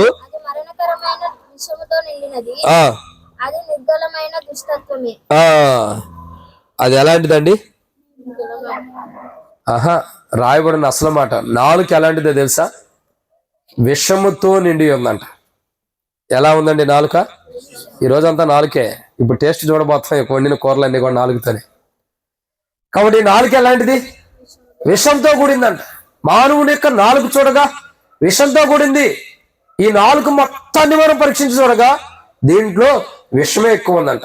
ఇంకా సామెతల గ్రంథంలో అక్కడ రాయబడుతూ వచ్చింది నాలుక కింద కూడా విషం ఉండిద్దంట. సర్ప విషం. సర్పానికి ఎక్కడ విషం ఉంది? దాని నాలుక అంటే కూరల్లోనే కదా. మానవుడి జీవితాన్ని కూడా దాంతోనే పోలుస్తున్నాడు. మానవుడి యొక్క నాలుక ఎలాంటిదంటే విషంతో కూడింది. ఇది ఎలా ఉంటుంది? ఈ మాటలు అంటే నాలుగుతో వచ్చే మాటలన్నీ కూడా ఎలాంటి? విషంతో కూడింది. విషంతో ఎవరి దగ్గరికైనా పాము వచ్చి కాటేసింది అనుకో తన నాలుగుతో, అంటే పాము ముద్దు పెట్టుకుంది అనుకో మనిషిని, ఏమైంది చెప్పండి? ఏమైంది? పరవశిని పాడబడాలి, అంతే కదా. పాముకు ముద్దు వచ్చి మానవుని ముద్దు పెట్టుకుందంటే పరవశిని పాడబడాలి. ఎందుకు? దాని నాలుగుకే విషం ఉండేది కదా. పొరపాటున ఇష్టపడి ముద్దు పెట్టుకుందా, పాము అంటే కరిసిందా, విషం ఎక్కింది. విషం ఎక్కుతుందా ఏమైంది? మానవుడికి మరణమే కానీ ఇంకేముండదు. కానీ బైబిల్ అంటుంది కదా, దేవుని వాక్యం చూడగా మానవుడి యొక్క నాలుక ఎలాంటిదంటే విషంతో నింపబడి ఉందంట. ఈ నాలుగులో నుండి వచ్చే ప్రతి మాట కూడా ఎలాంటిదంటే విషంతో నింపబడి ఉంది. మానవుడి యొక్క నాలుక కింద విషం అంటే విషపూరితమైన మాటలు మానవుడు మాట్లాడతాడు. చాలా మంది స్త్రీలైనా, పురుషులైనా, భర్త అయినా, భార్య అయినా మాట్లాడే మాటను బట్టి చాలా మంది భర్తలు ఉరేసుకునే వాళ్ళు ఉన్నారు. చాలా మంది భార్యలు ఆత్మహత్య చేసుకునే వాళ్ళు ఉన్నారు. ఎందుకని? ఒక వ్యక్తి మరణానికి కారణం ఏంటంటే మన నాలుకే. మన నాలుగుతో ఏవైతే మనం మాట్లాడతామో ఆ మాటలు విషంతో కూడుకుంటున్నాయి కాబట్టి, ఆ మాటలు విషమైపోతున్నాయి కాబట్టి మానవుడికి నష్టం తెచ్చేయకుంటున్నాయి.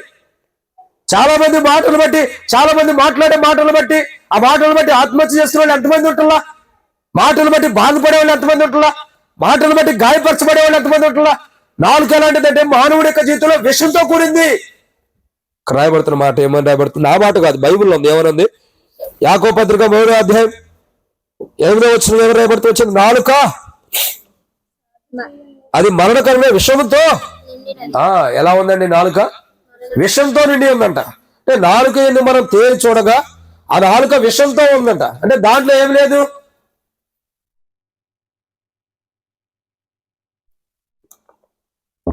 దాంట్లో ఏం లేదంటే మానవుడిలో బ్రతికించే జీవం లేదు. ఏముంది? నాలుకలో విషం ఉంది. విషం ద్వారా ఏమైంది? పాము ఎవరైనా కాటేస్తే జీవం వచ్చింది, ఎక్కువ కాలం బతుకుతాడా? చనిపోతాడు. అంటే మానవుడు నాలుగులో ఉన్న విషం ఎలాంటిదంటే అది ఎదుటి వ్యక్తిని మాటలతో మాట్లాడటం ద్వారా ఆ మాటలు బట్టి మానవుడు ఏం చేస్తాడంటే తనలో ఉన్న జీవాన్ని కోల్పోతాడు. ఒక భార్య భర్తని ఎన్ని మాట్లాడినారు, ఏది పడితే అది మాట్లాడుతుందంటే ఆ మాటలు విషయంతో కూడా ఉంటుంది కదా, ఆ భర్త చనిపోవాలని ఇష్టపడతాడు.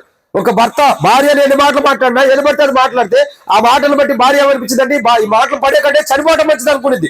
ఎందుకంటే ఇవి విషంతో కూడిన మాటలు. ఈ రోజు మానవుడి యొక్క జీవితంలో ఏదైతే విషంతో కూడిన నాలుక ఏదైతే విషంతో కూడిన మాటలు పలుకుతూ వస్తుందో ఆ పలుకుతున్నటువంటి విషంతో కూడిన జీవితాన్ని తీసివేసి పరిశుద్ధమైనది పవిత్రమైన జీవితం ఇవ్వడం కొరకు, దేవుని చిత్తాన్ని నెరవేర్చి పరిశుద్ధమైన జీవితాన్ని మనకు ఇవ్వడం కొరకు పుస్తకపు చుట్టూ రాయబడి ఉన్నట్టు ఈ లోకానికి యేసుప్రభు జన్మించాడు.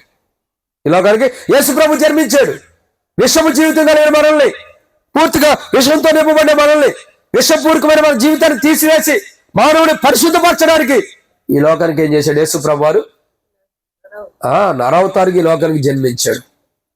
మానవుని నాలుక విషంతో కూడింది. అందుకే అంటున్నాం కదా, నరం లేని నాలుక. ఈ నాలుక ఎలాంటిదంటే విషంతో కూడింది. చూడండి, నువ్వు ఒక దెబ్బ కొడితే వాడు ఇప్పుడు కాకపోయినా ఇంకో కొంచెంసేపటికో 2 రోజులకో 3 రోజులకో గంటకో చచ్చిపోతాడు. కానీ విషంతో కూడిన నాలుగుతో ఒక మాట అంటే ఏమైంది? ఎంతమంది సీరియస్ గా తీసుకుని అప్పటికప్పటికి వెళ్ళి ఆత్మహత్య చేసుకున్న వాళ్ళు ఎంతమంది లేరు చెప్పండి? ఎంతమంది లేరు? ఆ మధ్యకాల సమయంలో ఒక గ్రామంలో ఎట్లాగో జరుగుతూ వచ్చిందండి. మరి చాలా మంది చెబుతూ వచ్చారు. ఆంధ్రలో విజయవాడ దగ్గర ఒక గ్రామంలో ఒక సహోదరి భర్త ఏదిస్తున్నాడు, బాగా ఇబ్బంది పడుతున్నాడు, రకరకాల మాటలు మాట్లాడుతున్నాడు, అనుమానపు మాటలు, విపరీతమైన మాటలు మాట్లాడుతున్నాడు అని చెప్పని ఏం చేసింది? ఆ మాటలు తట్టుకోలేక ఉరిపెట్టి చచ్చిపోయింది. యవనస్తురాలు, 2 పిల్లలు ఏమి ఉన్నట్టున్నారు, చిన్నపిల్లలు. కానీ ఎందుకంటే విషంతో కూడినది మన నాలుక. ఈ నాలుక మానవుడి దేహం, మానవుడి యొక్క జీవితాన్ని విషంతో నింపేస్తుంది. కాబట్టి విషంతో నింపబడిన మానవుడి జీవితాన్ని పరిశుద్ధపరచాలంటే దేవుని చిత్తం నెరవేర్చడమే పరిశుద్ధపరచడం. అలా మానవుని పరిశుద్ధపరచడం ద్వారా మానవుల్లో ఉన్న విషమంతా పోయి మానవుడు ఏమవుతున్నాడు? పరిశుద్ధపరుస్తున్నాడు. విషం ఎలా ఉండింది? ఎప్పుడైనా తాగారా? చేదుగా ఉండిందా? సరే, పాప చెప్పినట్టు చేదుగా ఉంది. ఎప్పుడైనా టేస్ట్ చేసినట్టు ఉంది. విషయం ఎలా ఉండింది? చేదుగా ఉండింది. సరే, ఇప్పుడు చూడండి, యేసుక్రీస్తు ప్రభు వారికి కలువరి శిలువలో ఏమిచ్చుతూ వచ్చారు? ఆయనకి దాహం అన్నప్పుడు మన విషంతో కూడిన జీవితాన్ని అంతటిని ఆయన కలువరి శిలువలో తాగివేశాడు. ఆయన ఏమవుతూ వచ్చాడండి? మన విషంతో కూడిన జీవితం అంతా కూడా కలువరి శిలువ ఆయన త్రాగివేసి, ఏదైతే విషంతో నింపబడిన మన జీవితాన్ని కూడా కలువరి శిలువ ఆయన త్రాగి విషంతో కూడిన జీవితాన్ని అంతా కూడా తీసివేసి ఆయన కలువరి శిలువలో ప్రాణం పెట్టి చనిపోయి తిరిగి లేచడం ద్వారా, ఆయన కలువరి శిలువ తన ప్రాణాన్ని రక్తదారుల్ని దారబోయడం ద్వారా, తన ప్రాణాన్ని మన కొరకే ఖైదాన్ని చెల్లించడం ద్వారా, తన రక్తాన్ని చిందించడం ద్వారా విషంతో కూడిన మన జీవితాన్ని అంతా కూడా తీసివేసి పరిశుద్ధపరచడం కొరకు ఆయన కలువరి శిలువకెక్కి మనలో ఉన్న ప్రతి పాపాన్ని కూడా కడిగి పరిశుద్ధపరిచి, విషంతో కూడిన మన నాలుగుతో విషంతో కూడిన ప్రతి జీవితాన్ని పవిత్రపరిచి, మనలో పరిశుద్ధపరిచి, మనలో పవిత్రపరచడం కొరకు, దేవుడి చిత్తాన్ని నెరవేర్చడానికి కలువరి శిలువకెక్కి గ్రంథం చుట్టూ రాయబడినట్లు మన కొరకు చనిపోయి తిరిగి లేచాడు. ఆయన పుట్టిందే మన కొరకు, గ్రంథం చుట్టూ రాయబడినట్లు ఆయన చనిపోయిందే మన కొరకు, మనలో ఉన్న విషపు జీవితాన్ని తీసివేయడం కొరకు ఆయన చేదుని చిరకని తాగుతూ వచ్చాడు. అంటే విషపు జీవితాన్ని మింగివేస్తూ వచ్చాడు మన కొరకై. ఈరోజు మనం ఏం చేయాలి తెలుసా? యేసుప్రభా, నేను పాపిని, నా కొరకై నువ్వు కలువరి శిలువలో చనిపోయావు, నా కొరకై నా దేహంలో నా నాలుగు కింద ఉండే విషపు జీవితం, అనేకులు చంపేట విషపు జీవితం కలిగిన నా నాలుగు ద్వారా వచ్చేటువంటి విషయాన్ని తీసివేయడం కొరకై కలువరి శిలువలో ప్రాణం పెట్టి చనిపోయి తిరిగి లేచే ప్రభా, అలా నా నాలుగులో ఉన్న విషయాన్ని తీసివేయడం కొరకై గ్రంథం చుట్టూ రాయబడి ఉన్నట్టు ఈ లోకాన్ని జన్మించి నాలో ఉన్న అపవిత్రతను తీసివేసి పరిశుద్ధపరుస్తున్నావు. కాబట్టి నాలో ఉన్న పాపాన్ని తీసివే ప్రభాని మనం ఎప్పుడైతే యేసు ప్రభు దగ్గరకు వచ్చి అడుగుతామో అప్పుడు మనం పరిశుద్ధపరచబడతాం. ఇదన్నమాట 5. ఇక 6వ విషయాన్ని గుర్తుపెట్టుకున్నారండి. రెడీ, గమనిద్దాం, జ్ఞాపకం చేసుకున్నారండి. యాకోబు పత్రిక 3వ అధ్యాయం 8వ వచనం. యాకోబు పత్రిక 3వ అధ్యాయం 8వ వచనం. నాలుకను సాధి చేయనేరడు, అది మరణకరమైన విషముతో నిండినది, అది నిర్గలమైన దుష్టత్వమే. ఇక చూస్తాం ఎన్నో మాట ఇది? 6. నాలుక ఎలాంటిదంటే ఇక్కడ రాయబడిన 6వ మాటను చూస్తున్నాం. నాలుక ఎలాంటిది? ప్రాణాంతకమైనది. ఎలాంటిదండి? ప్రాణాంతకమైనది. ప్రాణాంతకమైనది అంటే అర్థం ఏంటి? ప్రాణహాని చేసేదని అర్థం. ఈ నాలుక ఎలాంటిది? ప్రాణాంతకమైనది అంటే ప్రాణహాని చేసేది. చూడండి, ఈ నాలుక ఎలాంటిది? ఇప్పటికి 5 విషయాలు చూసాం. చెప్పండి. మొట్టమొదటి, ఈ నాలుక ఏ మంచి లేనిది. 2 అంటే మంచి మాట పలకరు. 2 మృదువైన స్వభావం లేనిది అంటే కఠినత్వం కలిగింది. 3 దేవుని స్వరూపంలో ఉన్న మనుషులు శపించేది. 4 చెడ్డది. 5 విషంతో నిండింది. 6వదిగా ఈ నాలుక ఎలాంటిది? ప్రాణాంతకమైనది అంటే ప్రాణహాని చేసేది. ఎలాంటిదండి ఈ నాలుక? ప్రాణహాని చేసేది. అనేకుల ప్రాణాన్ని జీవింపజేసేది కాదు, అనేకుల ప్రాణాన్ని బ్రతికించేది కాదు. ఇది ఈ నాలుక ఎలాంటిదంటే అనేకుల ప్రాణానికి హాని చేసేది. నాలుక ఎలాంటిదండి? ప్రాణహాని చేసేదంట. బైబిల్ సెలవిస్తూ వస్తుంది. ప్రాణాంతకమైనదంటే ప్రాణహాని చేసేదని అర్థం. మానవుడు దేహంలో ఉన్న నాలుక, మానవుడు ఏ మాటలైతే మాట్లాడుతున్నాడో మాట్లాడటానికి కారణం పెదేలే కాదు, మెయిన్ ఇంపార్టెంట్ నాలుక. ఏ నాలుక అయితే మానవుడి దేహంలో ఉందో ఆ నాలుక ఎలాంటిదంటే ప్రాణహాని చేసేది. ఆ నాలుకే మానవుడికి నష్టాన్ని తెచ్చేది. ఆ నాలుకే మానవుడికి ప్రాణాంతకమైనదంటే ప్రాణహాని చేసేది. ఈ మానవుడి దేహంలో ఉన్న నాలుక ఎలాంటిదంటే మానవుడికి ప్రాణహాని చేస్తుంది. యేసు ప్రభువా నేను పాపిని అని ఒప్పుకోకుండా చేస్తుంది. ప్రాణహాని చేసిందని రుజువు చూపించమంటారా? బైబిల్లో ఒక వ్యక్తి ఉన్నాడు. రెఫరెన్స్ చూపించడానికి సమయం లేదు కానీ బైబిల్లో ఒక వ్యక్తి ఉన్నాడు. ఎవరా వ్యక్తి? కొద్దిగా వేయండి అమ్మా. ఎవరా వ్యక్తి? ఒక వ్యక్తి ఉన్నాడు. ఎవరా వ్యక్తి అంటే ఎవరక్క? సౌలు కాదులేండి, ధనవంతుడు. ధనవంతుడు ఏం చేస్తున్నాడు? నరకంలో గాలిపోతూ ఉన్నాడు. ఎక్కడ గాలిపోతున్నాడు? నరకంలో. ఏం చేస్తున్నాడు ధనవంతుడు? నరకంలో ఉండి కాలిపోతూ వస్తున్నాడు. కాలిపోతూ ఏమన్నాడు ధనవంతుడు? అయ్యా అబ్రహామా, నీ కుడిపార్శ్వనున్న లాజరు యొక్క బొటన వేలు నీటిలో ముంచి ఒక చుక్క నీటి చుక్క నా నాలుక మీద ఏమంటున్నాడు. ఇప్పుడు తనకు ప్రాణహాని రావడానికి కారణం ఏంటి? ఆ నాలుకే కదా. భూమి మీద ఉన్నప్పుడు యేసుప్రభువా నేను పాపిని ఒప్పుకోకుండా చేసింది అదే నాలుక. యేసుప్రభువా నేను పాపిని, నా పాపాలు క్షమించని ఒప్పుకోకుండా చేసింది అదే నాలుక. పాపం జీవితాన్ని మారుకోకుండా చేసింది అదే నాలుక. పాపం జీవితాన్ని స్వభావాన్ని మార్చుకోకుండా చేసింది అదే నాలుక. పాపము మనస్తత్వాన్ని మార్చుకోకుండా చేసింది అదే నాలుక. అందుకే నాలుక ప్రాణహాని చేసేదని బైబిల్ రాయబడుతూ వచ్చింది. నాలుక ప్రాణహాని చేసేది. బైబిల్లో ఒక వ్యక్తి నరకంలో కాలిపోతూ అన్నాడు. అయ్యా నీ కుడిపార్శ్వం అంటే నరకంలో లేని వ్యక్తి, జీవంలో ఉన్న వ్యక్తి గురించి మాట్లాడుతున్నాయా? జీవంలో ఉన్న ఒక వ్యక్తి ఉన్నాడు కదా, ఆ వ్యక్తి యొక్క కాలు బొటన వేలు నీటిలో మించి ఒక నీటి చుక్క నాలుక మీద వేయి. ఎందుకు ఏమని అడుగుతున్నాడు? ఎందుకు ఏమన్నాడంటే నన్ను పరిశుద్ధపరచు, కూర్చోటేను, నన్ను పరిశుద్ధపరచు, నన్ను పవిత్రపరచండి. ఎందుకంటే నా ఈ నాలుకే యేసుప్రభువా నేను పాపిని ఒప్పుకోకుండా చేసింది. భూమి మీద ఉన్నప్పుడు యేసుప్రభువా నాలో పాపాలు ఉన్నాయి, నాలో పాపాన్ని క్షమించని ఒప్పుకోకుండా చేసింది ఇదే నాలుక. నా పాప జీవితాన్ని కప్పెట్టుకునేటట్టు చేసింది ఇదే నాలుక. నా పాపాన్ని సరి చేసుకోకుండా చేసింది ఇదే నాలుక. ఈ నాలుగు ద్వారానే నేను యేసుప్రభువా నేను పాపిని ఒప్పుకోలేకపోతూ వచ్చాను కాబట్టి, తద్వారా ప్రాణహాని జరిగింది కాబట్టి, నరకంలో కాలిపోతున్నాను కాబట్టి, నా జీవితాన్ని కాపాడని నరకంలో ఉన్న వ్యక్తి వేదన పడుతూ కేకలు వేస్తున్నాడు.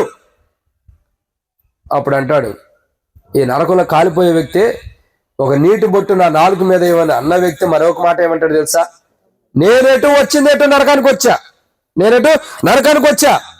నేనెటు పాపం చేసే తప్పు చేసే నరకానికి రావాల్సిన నరకానికి వచ్చా. నాకు ఇంకా ఎంతమంది? ఒక 5 సహోదరులు ఉన్నారు, లేదా 10 మంది ఉన్నారు భూమి మీద. నేను నరకానికి వస్తే వచ్చా. నా సహోదరులు కొంతమంది ఉన్నారు, వాళ్ళు భూమి మీద ఉన్నారు. కనీసం నేను నరకానికి వచ్చినా వాళ్ళు అన్న పరలోకి రావడానికి, వాళ్ళు అన్న నిత్య జీవం రావడానికి, అబ్రహాము కుడిపార్శ్వంలో వాళ్ళు రావడానికి అవకాశం ఇవ్వమంటే అలా వాక్యం మాట్లాడుతుంది. ఏమని? భూమి మీద ధర్మశాస్త్రం ఉంది, దేవుని యొక్క నిబంధన ఉంది, బైబిల్ ఉంది, పరిశుద్ధమైన బైబిల్ గ్రంథం ఉంది. ఆ బైబిల్ గ్రంథాన్ని తీసి చదివి జీవితాన్ని మార్చుకున్నవాడు, జీవితంలో మార్పు వచ్చి అబద్ధాలు, మోసాలు, పాప జీవితం, వ్యభిచార జీవితం, పాపంతో కూడా జీవితంతో మార్చుకుని ఒక పరిశుద్ధమైన జీవితం జీవిస్తే అతను పరిశుద్ధ రక్తం ద్వారా అంటే యేసుప్రభు రక్తం ద్వారా కడగబడితే అతను పరలోక రాజ్యానికి వస్తాడు. మరి ఇవన్నీ తెలుసుకోకపోతే యేసుప్రభువా నేను పాపిని, నన్ను క్షమించి నా పాపాల కొరకు నువ్వు చనిపోయి తిరిగి లేచావని ఆ వ్యక్తి ఒప్పుకోకపోతే మరి ఏం జరుగుతుంది? అతడు కూడా నీలాగే నువ్వు ఎక్కడున్నావు అక్కడికే వస్తాడు. దానికి ఇక చెప్పేది ఏమి లేదు. భూమి మీద దేవుని యొక్క గ్రంథం ఉంది, భూమి మీద పరిశుద్ధమైన బైబిల్ గ్రంథం ఉంది. ఆ గ్రంథాన్ని తెరిచి చదివిన వారు, ఆ గ్రంథంలో ఉన్న మాటలు గుర్తెరిగిన వారు, ఆ గ్రంథంలో ఉన్న మాటలు తెలుసుకున్నవారు, ఆ గ్రంథం చిట్లో రాయబడినటువంటి మాటలు ఎవరైతే తెలుసుకుంటారో ఆ వ్యక్తి తన పాపాలు ఒప్పుకుంటే అతను కూడా పరలోక రాజ్యానికి వస్తాడు. లేని ఎడల నీలాగా అతను కూడా నరకానికి వస్తాడని తన సహోదరుల విషయమే అడిగి నరకంలో కాలిపోతాడు వ్యక్తితో సమాధానం ఇస్తాడు. అప్పుడు ఆ వ్యక్తి మౌనుడైపోతున్నాడు. ఏమవుతున్నాడండి? మౌనుడైపోతున్నాడు. ఇంకేం మాట్లాడుతున్నా. ఇంకేం మాట్లాడతాడు? అక్కడ ఏమని ఉంది? దేవుని గ్రంథం భూమి మీద ఉంది. పరిశుద్ధమైన బైబిల్ గ్రంథం, పరిశుద్ధమైన బైబిల్ గ్రంథం భూమి మీద ఉంది కాబట్టి ఆ గ్రంథాన్ని తెలుసుకున్నవాడు ధన్యుడు, ఆ గ్రంథంలో ఉన్న మాటలు చదివిన వాడు ధన్యుడు. అందుకే బైబిల్ రాయబడుతూ వచ్చింది, ఈ అంత్య దినాల్లో, ముగింపు కాలంలో, చివరి దినాల్లో ఈ ప్రవచన గ్రంథములు చదివి దాన్ని గైకొన్నవారు ధన్యులని బైబిల్ రాయబడుతూ వచ్చింది. నరకంలో కాలిపోతున్న వ్యక్తికి అదే చెబుతున్నాడు. ధన్యకరమైన బైబిల్ గ్రంథం భూమి మీద ఉంది. పరిశుద్ధమైన బైబిల్ గ్రంథం భూమి మీద ఉంది. ఆ గ్రంథంలో పరిశుద్ధ వాక్యాలు ఉన్నాయి.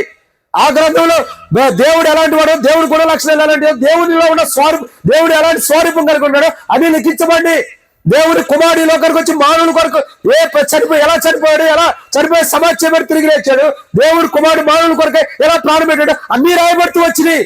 అవి చదివి వాటిని తెలుసుకున్నవాడు ధన్యుడు. ఎందుకంటే గ్రంథం ధన్యకరమైంది, గ్రంథం పరిశుద్ధమైంది, చదివిన వాడు పరిశుద్ధుడు అవుతున్నాడు, ధన్యుడిగా చేయబడుతూ వస్తున్నాడు. అది కంటాడు. నాలుక ఎలాంటిదండి? ప్రాణాంతకమైనది, అంటే ప్రాణహాని చేసేది. కానీ ఇప్పుడు నువ్వు నరకంలో ఉండే నాలుక మీద ఒక నీటి చుక్క ఏమంటున్నావు? ప్రియ సహోదరుడా, ఇదే నాలుగుతో నువ్వు భూమి మీద ఉన్నప్పుడు యేసుప్రభు పాపను ఒప్పుకోలేకపోయావు, యేసుప్రభు నా పాపాలు క్షమించడం నువ్వు ఒప్పుకోలేకపోయావు, యేసుప్రభు నాలో ఉన్న పాపాన్ని పూర్తిగా తీసివేయమని నువ్వు ఒప్పుకోలేకపోయావు. కాబట్టి ఇప్పుడు నువ్వు నరకానికి వచ్చి నిత్యాగ్నిలో కాలిపోతున్నావు. ఇప్పుడు నీ సహోదరుల గురించి నరకంలో కాలిపోతున్నావు ఆలోచిస్తున్నావు. అయితే నువ్వు ఆలోచిస్తున్నావు కానీ నీ సహోదరులు భూమి మీద ఉన్నవారు పరిశుద్ధమైన బైబిల్ గ్రంథం గురించి ఆలోచిస్తే వాళ్ళు పరలోక రాజ్యానికి వస్తారు. వాళ్ళు ఆలోచించినప్పుడు, ఆ గ్రంథంలో ఉన్న విషయాలు తెలుసుకున్నప్పుడు వాళ్ళు కూడా నీలాగా అగ్నిలో కాలిపోతూ ఉండొచ్చు కాదు, కాలిపోతారు. దానికి మేము చేసేది ఏం లేదు. బైబిల్ అయితే ఉంది, అందరూ వచ్చి సువార్త చెబుతున్నారు. ఇదిగో కాలం సంపూర్ణమైనది, దేవుని రాజ్యం సమీపిస్తుంది, మారు మనసు పొందండి, సువార్త నమ్మండి. దేవుని వాక్యం ప్రపంచ దేశానికి, ప్రతి ప్రాంతానికి కూడా దేవుని మాటలు చెప్పబడుతూ వస్తున్నాయి. వీరిని నమ్మిన వాడు ధన్యుడు, నమ్మిన వాడికి శిక్ష విధించబడి బైబిల్ రాయబడుతూ వచ్చింది. కానీ నీ సహోదరులు భూమి మీద ఉన్నారు, వాళ్ళకు కూడా దేవుని వాక్యం చెప్పబడింది. వాళ్ళు నమ్మితే ధన్యులు, నమ్మకపోతే వాళ్ళు కూడా ఇదే శిక్ష విధిలోకి వస్తారు. అయితే ఈ పాపం వల్ల వచ్చే జీతం మరణం ఉంది. ఆ మరణాన్ని తప్పించడానికి యేసు ప్రభు ఈ లోకానికి నరవతారిగా జన్మించి ఏం చేశాడు? మానవుల యొక్క పాపాన్ని తీసివేస్తున్నాడు. ఏం చేస్తున్నాడండి? మానవుడికి పాపం వల్ల ప్రాణాంతకం ఉంది. నాలుగు ఏం చేస్తుందంటే మానవుడి ప్రాణాంతం తెస్తుందంటే మానవుడి ప్రాణానికి నష్టం తెస్తుంది. మానవుల్లో ఉన్న నాలుక ఏం చేస్తుంది? మానవుడికి ప్రాణహాని తెస్తుంది. ఆ ప్రాణహాని తెచ్చే నాలుక ద్వారా మానవుడికి ప్రాణహాని ఉంది కాబట్టి ఆ ప్రాణాన్ని తీసివేసి ప్రాణాన్ని రక్షించడానికి, ప్రాణం నుండి మరణం అనే ప్రాణం నుండి విమోచించి జీవం అనే ప్రాణాన్ని మానవుడికి ఇవ్వటం కొరకు యేసు ప్రభువు ఈ లోకానికి నరవతారిగా జన్మించాడు. పుస్తకం చుట్టూ రాబోయే ఈ లోకానికి వచ్చాడు.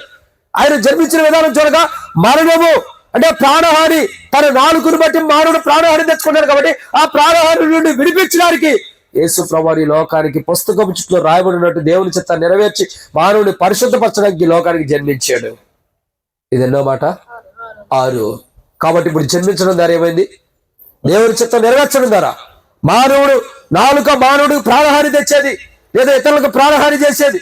కాబట్టి ఆ నాలుక ప్రాణహాని చేసే నాలుక స్వభావాన్ని తీసివేసి దేవుడిని ఆరాధించేవాళ్ళుగా, దేవుని స్తుతించేవాళ్ళుగా, దేవుని మహిమపరిచేటటువంటి మనస్తత్వాన్ని, గుణలక్షణాన్ని మనలో ప్రభు యేసుక్రీస్తు ప్రభువు తన సులువ కార్యం ద్వారా, తన మరణ భూస్థాపన ద్వారా నింపినందుకు దేవుని మనం ఏం చేయాలి? ఇప్పుడు ఆరాధించాలి. యేసు ప్రభువు పుట్టింది దేనికండి? ప్రాణహాని చేసే మన నాలుక ద్వారా మనకు వచ్చే నాలుక ప్రాణహాని చేసేది కాబట్టి ఆ ప్రాణహాని నుండి తీసివేయడానికి యేసు ప్రభు ఈ లోకానికి జన్మించాడు. పుస్తకం చుట్టూ రాయబడి దేవుని చిత్తం నెరవేర్చడం ద్వారా మానవుడు పరిశుద్ధపరచబడుతున్నాడు. పుస్తకం చుట్టూ దేవుని చిత్తం నెరవేర్చడం ద్వారా మానవుడు పరిశుద్ధపరచబడుతున్నాడు. అయితే పరిశుద్ధత దేని నుంచి వస్తుందంటే నాలుగు ద్వారా వచ్చే ప్రాణహాని నుండి మానవుడు రక్షించబడి, కాపాడబడి, పరిశుద్ధపరచబడి, ప్రాణహాని నుండి తప్పించి ఇప్పుడు మరణంలో నుండి జీవంలోనికి వస్తున్నాడు. ఇప్పుడు మరణం నుండి తప్పించబడి జీవాన్ని పొందుకుంటూ వస్తున్నాడు మానవుడు. కారణం ఏంటి? యేసు ప్రభువు వారు పుస్తకం చుట్టూ రాయబడినట్టు ఈ లోకానికి జన్మించడం ద్వారా. ఇదన్నమాట 6. 7వ విషయాన్ని చూసి ముగిద్దాం రండి. క్షమించండి, యాకోబు పత్రిక 3వ అధ్యాయం 8వ వచనం. ఏ నరుడును నాలుకను సాధి చేయనేరడు, అది మరణకరమైన విషంతో నిండినది, ఆ అది నిర్గలమైన దుష్టత్వమే. ఆ అంటే ఇక్కడ ఇంకో మాట, ఈ మాటలకు వ్యాఖ్యానంలో ఏమని రాయబడుతూ వచ్చిందంటే 4 గురించి, అసలు మానవుడికి నెమ్మదే లేకుండా చేసిందంట. ఈ 4 ఎలాంటిదండి? నెమ్మదే లేకుండా చేసింది. చూడండి, ఎవరన్నా ఏదన్నా ఒక మాట అన్నాడు అనుకో, మనకి ఎవరన్నా ఒక వ్యక్తి కానీ, ఒక మనిషి కానీ, సహోదరుడు కానీ, సహోదరి కానీ, ఒక స్త్రీలైన పురుషులైన ఎవరో ఒకరు ఒక మాట అన్నారు అనుకో, 4తోనే కానీ అది ఒక మాట అంటే రేత్రి అలా మనకు నిద్ర పట్టిందా? ఏమని ఇంటికి వెళ్తాం, ఇక ఇలాంటి కుర్చీ ఉండదు, చక్కగట్ట కుర్చీలో కూర్చొని ఎందుకన్నారు ఎందుకన్నారు ఎందుకన్నారు అసలు ఆమె ఎందుకు అంది, ఆయన ఎందుకు అన్నాడు, కూర్చుని ఆలోచిస్తాం. బెడ్ ఉండ పడుకొని కూడా పడుకోం. అవునా సంతోషన్నా? నిద్రపోతుంది. కాబట్టి ఏం చేస్తాం, అసలు ఆలోచన ఉండదు.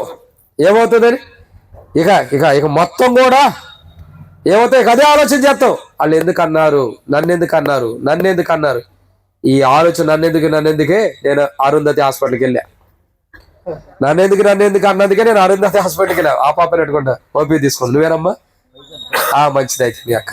కాబట్టి ఏమైంది, అక్కడికి వెళ్ళాల్సి వచ్చింది. నన్ను ఎందుకు అంటారని ఆలోచన చేయకూడదు. 4 ఎలాంటిదంటే మానవుడి యొక్క జీవితంలో 7వ విషయం చూస్తున్నాము, 4 మానవుడికి నెమ్మది లేకుండా చేస్తుంది. ఎలాంటిదండి 4? నెమ్మది లేకుండా చేసింది మానవుడికి. ఎవరన్నా ఒక మాట మనల్ని అన్నారనుకోండి, ఏ తప్పు చేయకుండా మనం ఒక మాట అన్నారనుకోండి, ఏ అన్యాయం చేయకుండా మనం ఒక మాట అన్నారనుకోండి, ఇక మన ఒక వ్యక్తి 4 ద్వారా ఒక మాట మనల్ని అంటే ఏమైంది, నెమ్మదే ఉండదు. వాళ్ళు ఎందుకన్నారని పీక్కురు మన హాస్పిటల్ పోవటం తప్పక, చిరిగిపోవడం తప్పక ఏం లేదు. పీక్కుపోతాం. పీక్కురంటే దేహం చీకిపోయింది అంట. పీక్కుపోవడం అంటే చీకుపోవటం అని అర్థం. అంటే అర్థం ఏంటి, తగ్గిపోతాడు అంటావు. ఏరా చక్కగా అంతలా ఉండవు, అంత ఉండేవాడివి ఇట్టయిపోయి అంటే బక్కగా ఏమొచ్చింది నీకు అనారోగ్యం అంటావు. ఏమొచ్చింది, ఒక మాట వచ్చింది. ఆ మాటే దేహంలో నెమ్మది లేకుండా చేసింది. కాబట్టి మానవుడు ఏమైపోయాడు, ఎంత ఉండాల్సినాడు ఎంత అయిపోయాడు, అంత ఉండాల్సినాడు ఇప్పుడు ఎంత అయిపోయాడు. ఎందుకని ఒక మాటే మానవుడి జీవితంలో, ఒక మాటే మానవుడికి ఎలాంటిది తెలుసా, మానవుడి జీవితంలో ఒక మాటే మానవుడికి ఎలాంటిదంటే మానవుడి జీవితంలో నెమ్మది లేకుండా చేస్తుంది. 4 ఎలాంటిదంటే ఎదుటి వ్యక్తి మాట్లాడే ప్రతి మాట, తన 4 ద్వారా మాట్లాడే మాట ఇంకొక వ్యక్తికి నెమ్మది లేకుండా చేస్తుంది. ఒక వ్యక్తి తన 4తో మాట్లాడే ప్రతి మాట ఎదుటి వ్యక్తికి నెమ్మది లేకుండా చేస్తుంది. అందుకే యేసుక్రీస్తు ప్రభువారు మన 4తో ఎదుటి వ్యక్తి మనం నెమ్మది లేని జీవితాన్ని కలుగు చేస్తున్నాం కాబట్టి, తద్వారా మనకు కూడా నెమ్మది ఉండలేదు. కాబట్టి నెమ్మది లేని జీవితాన్ని తీసివేయడానికి, అంటే నెమ్మది లేని జీవితం ఏదైతుందో తీసివేసి నెమ్మది కలిగిన జీవితాన్ని ఇవ్వటం కొరకు యేసు ప్రభువు ఈ లోకానికి జన్మించాడు. అందుకే పుస్తకం చెట్లు ఆయన గురించి రాయబడుతూ వచ్చింది. మానవుడు 4 ద్వారానే నెమ్మది లేని జీవితాన్ని కలిగి ఉంటున్నాడు. ఎన్ని మాటలు మాట్లాడుతున్నావు, ఎన్ని మాటలు పలుకుతూ వస్తున్నాం, ఎన్ని మాటలు పలుకుతూ వస్తామో ఆ మాటలు బట్టి నెమ్మది ఉండదు. ఇక్కడ చెప్పండి, ఒక మాట అడుగుతా చెప్పండి, చెప్తారు ఎవరైనా? నా భార్య నాకు మాట అంటే నాకు నెమ్మది ఉండదు అన్నవాళ్ళు ఎవరైనా ఉన్నారా? పోనీ నా భర్త అంటే నాకు నెమ్మది లేదు అన్నవాళ్ళు ఎవరైనా ఉన్నారా? ఉండా, మీరు ఎందుకు చెబుతారు? ఉండా ఎందుకు చెబుతారంట? చెబుతారా? తెలిసిపోయేది కాదు, సిగ్గిపోయేది. ఇప్పుడు రేపొద్దున సేవకుడు ఏమంటాడు, ఏక్కా నువ్వు ఎట్ట చేస్తావంట, ఏ అన్నా నువ్వు ఎట్ట చేస్తావంట అంటాడని ఇప్పుడు చెయ్యేస్తాం. ఎత్తుతారా? ఎత్తరు. నెమ్మది లేనిది ప్రియుడా, ఈ రాత్రికాల సమయంలో యేసు ప్రభువారు పుస్తకం చెట్లో రాయబడి ఉన్నట్టు ఈ లోకానికి ఎందుకు జన్మించాడంటే దేవుని చిత్తాన్ని నెరవేర్చడం.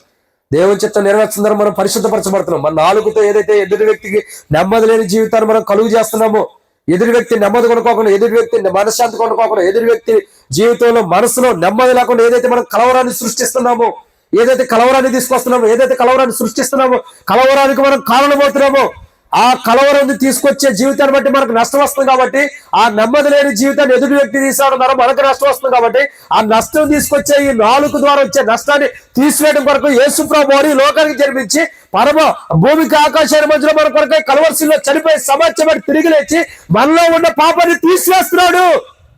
ఇప్పుడు నెమ్మది లేని జీవితం.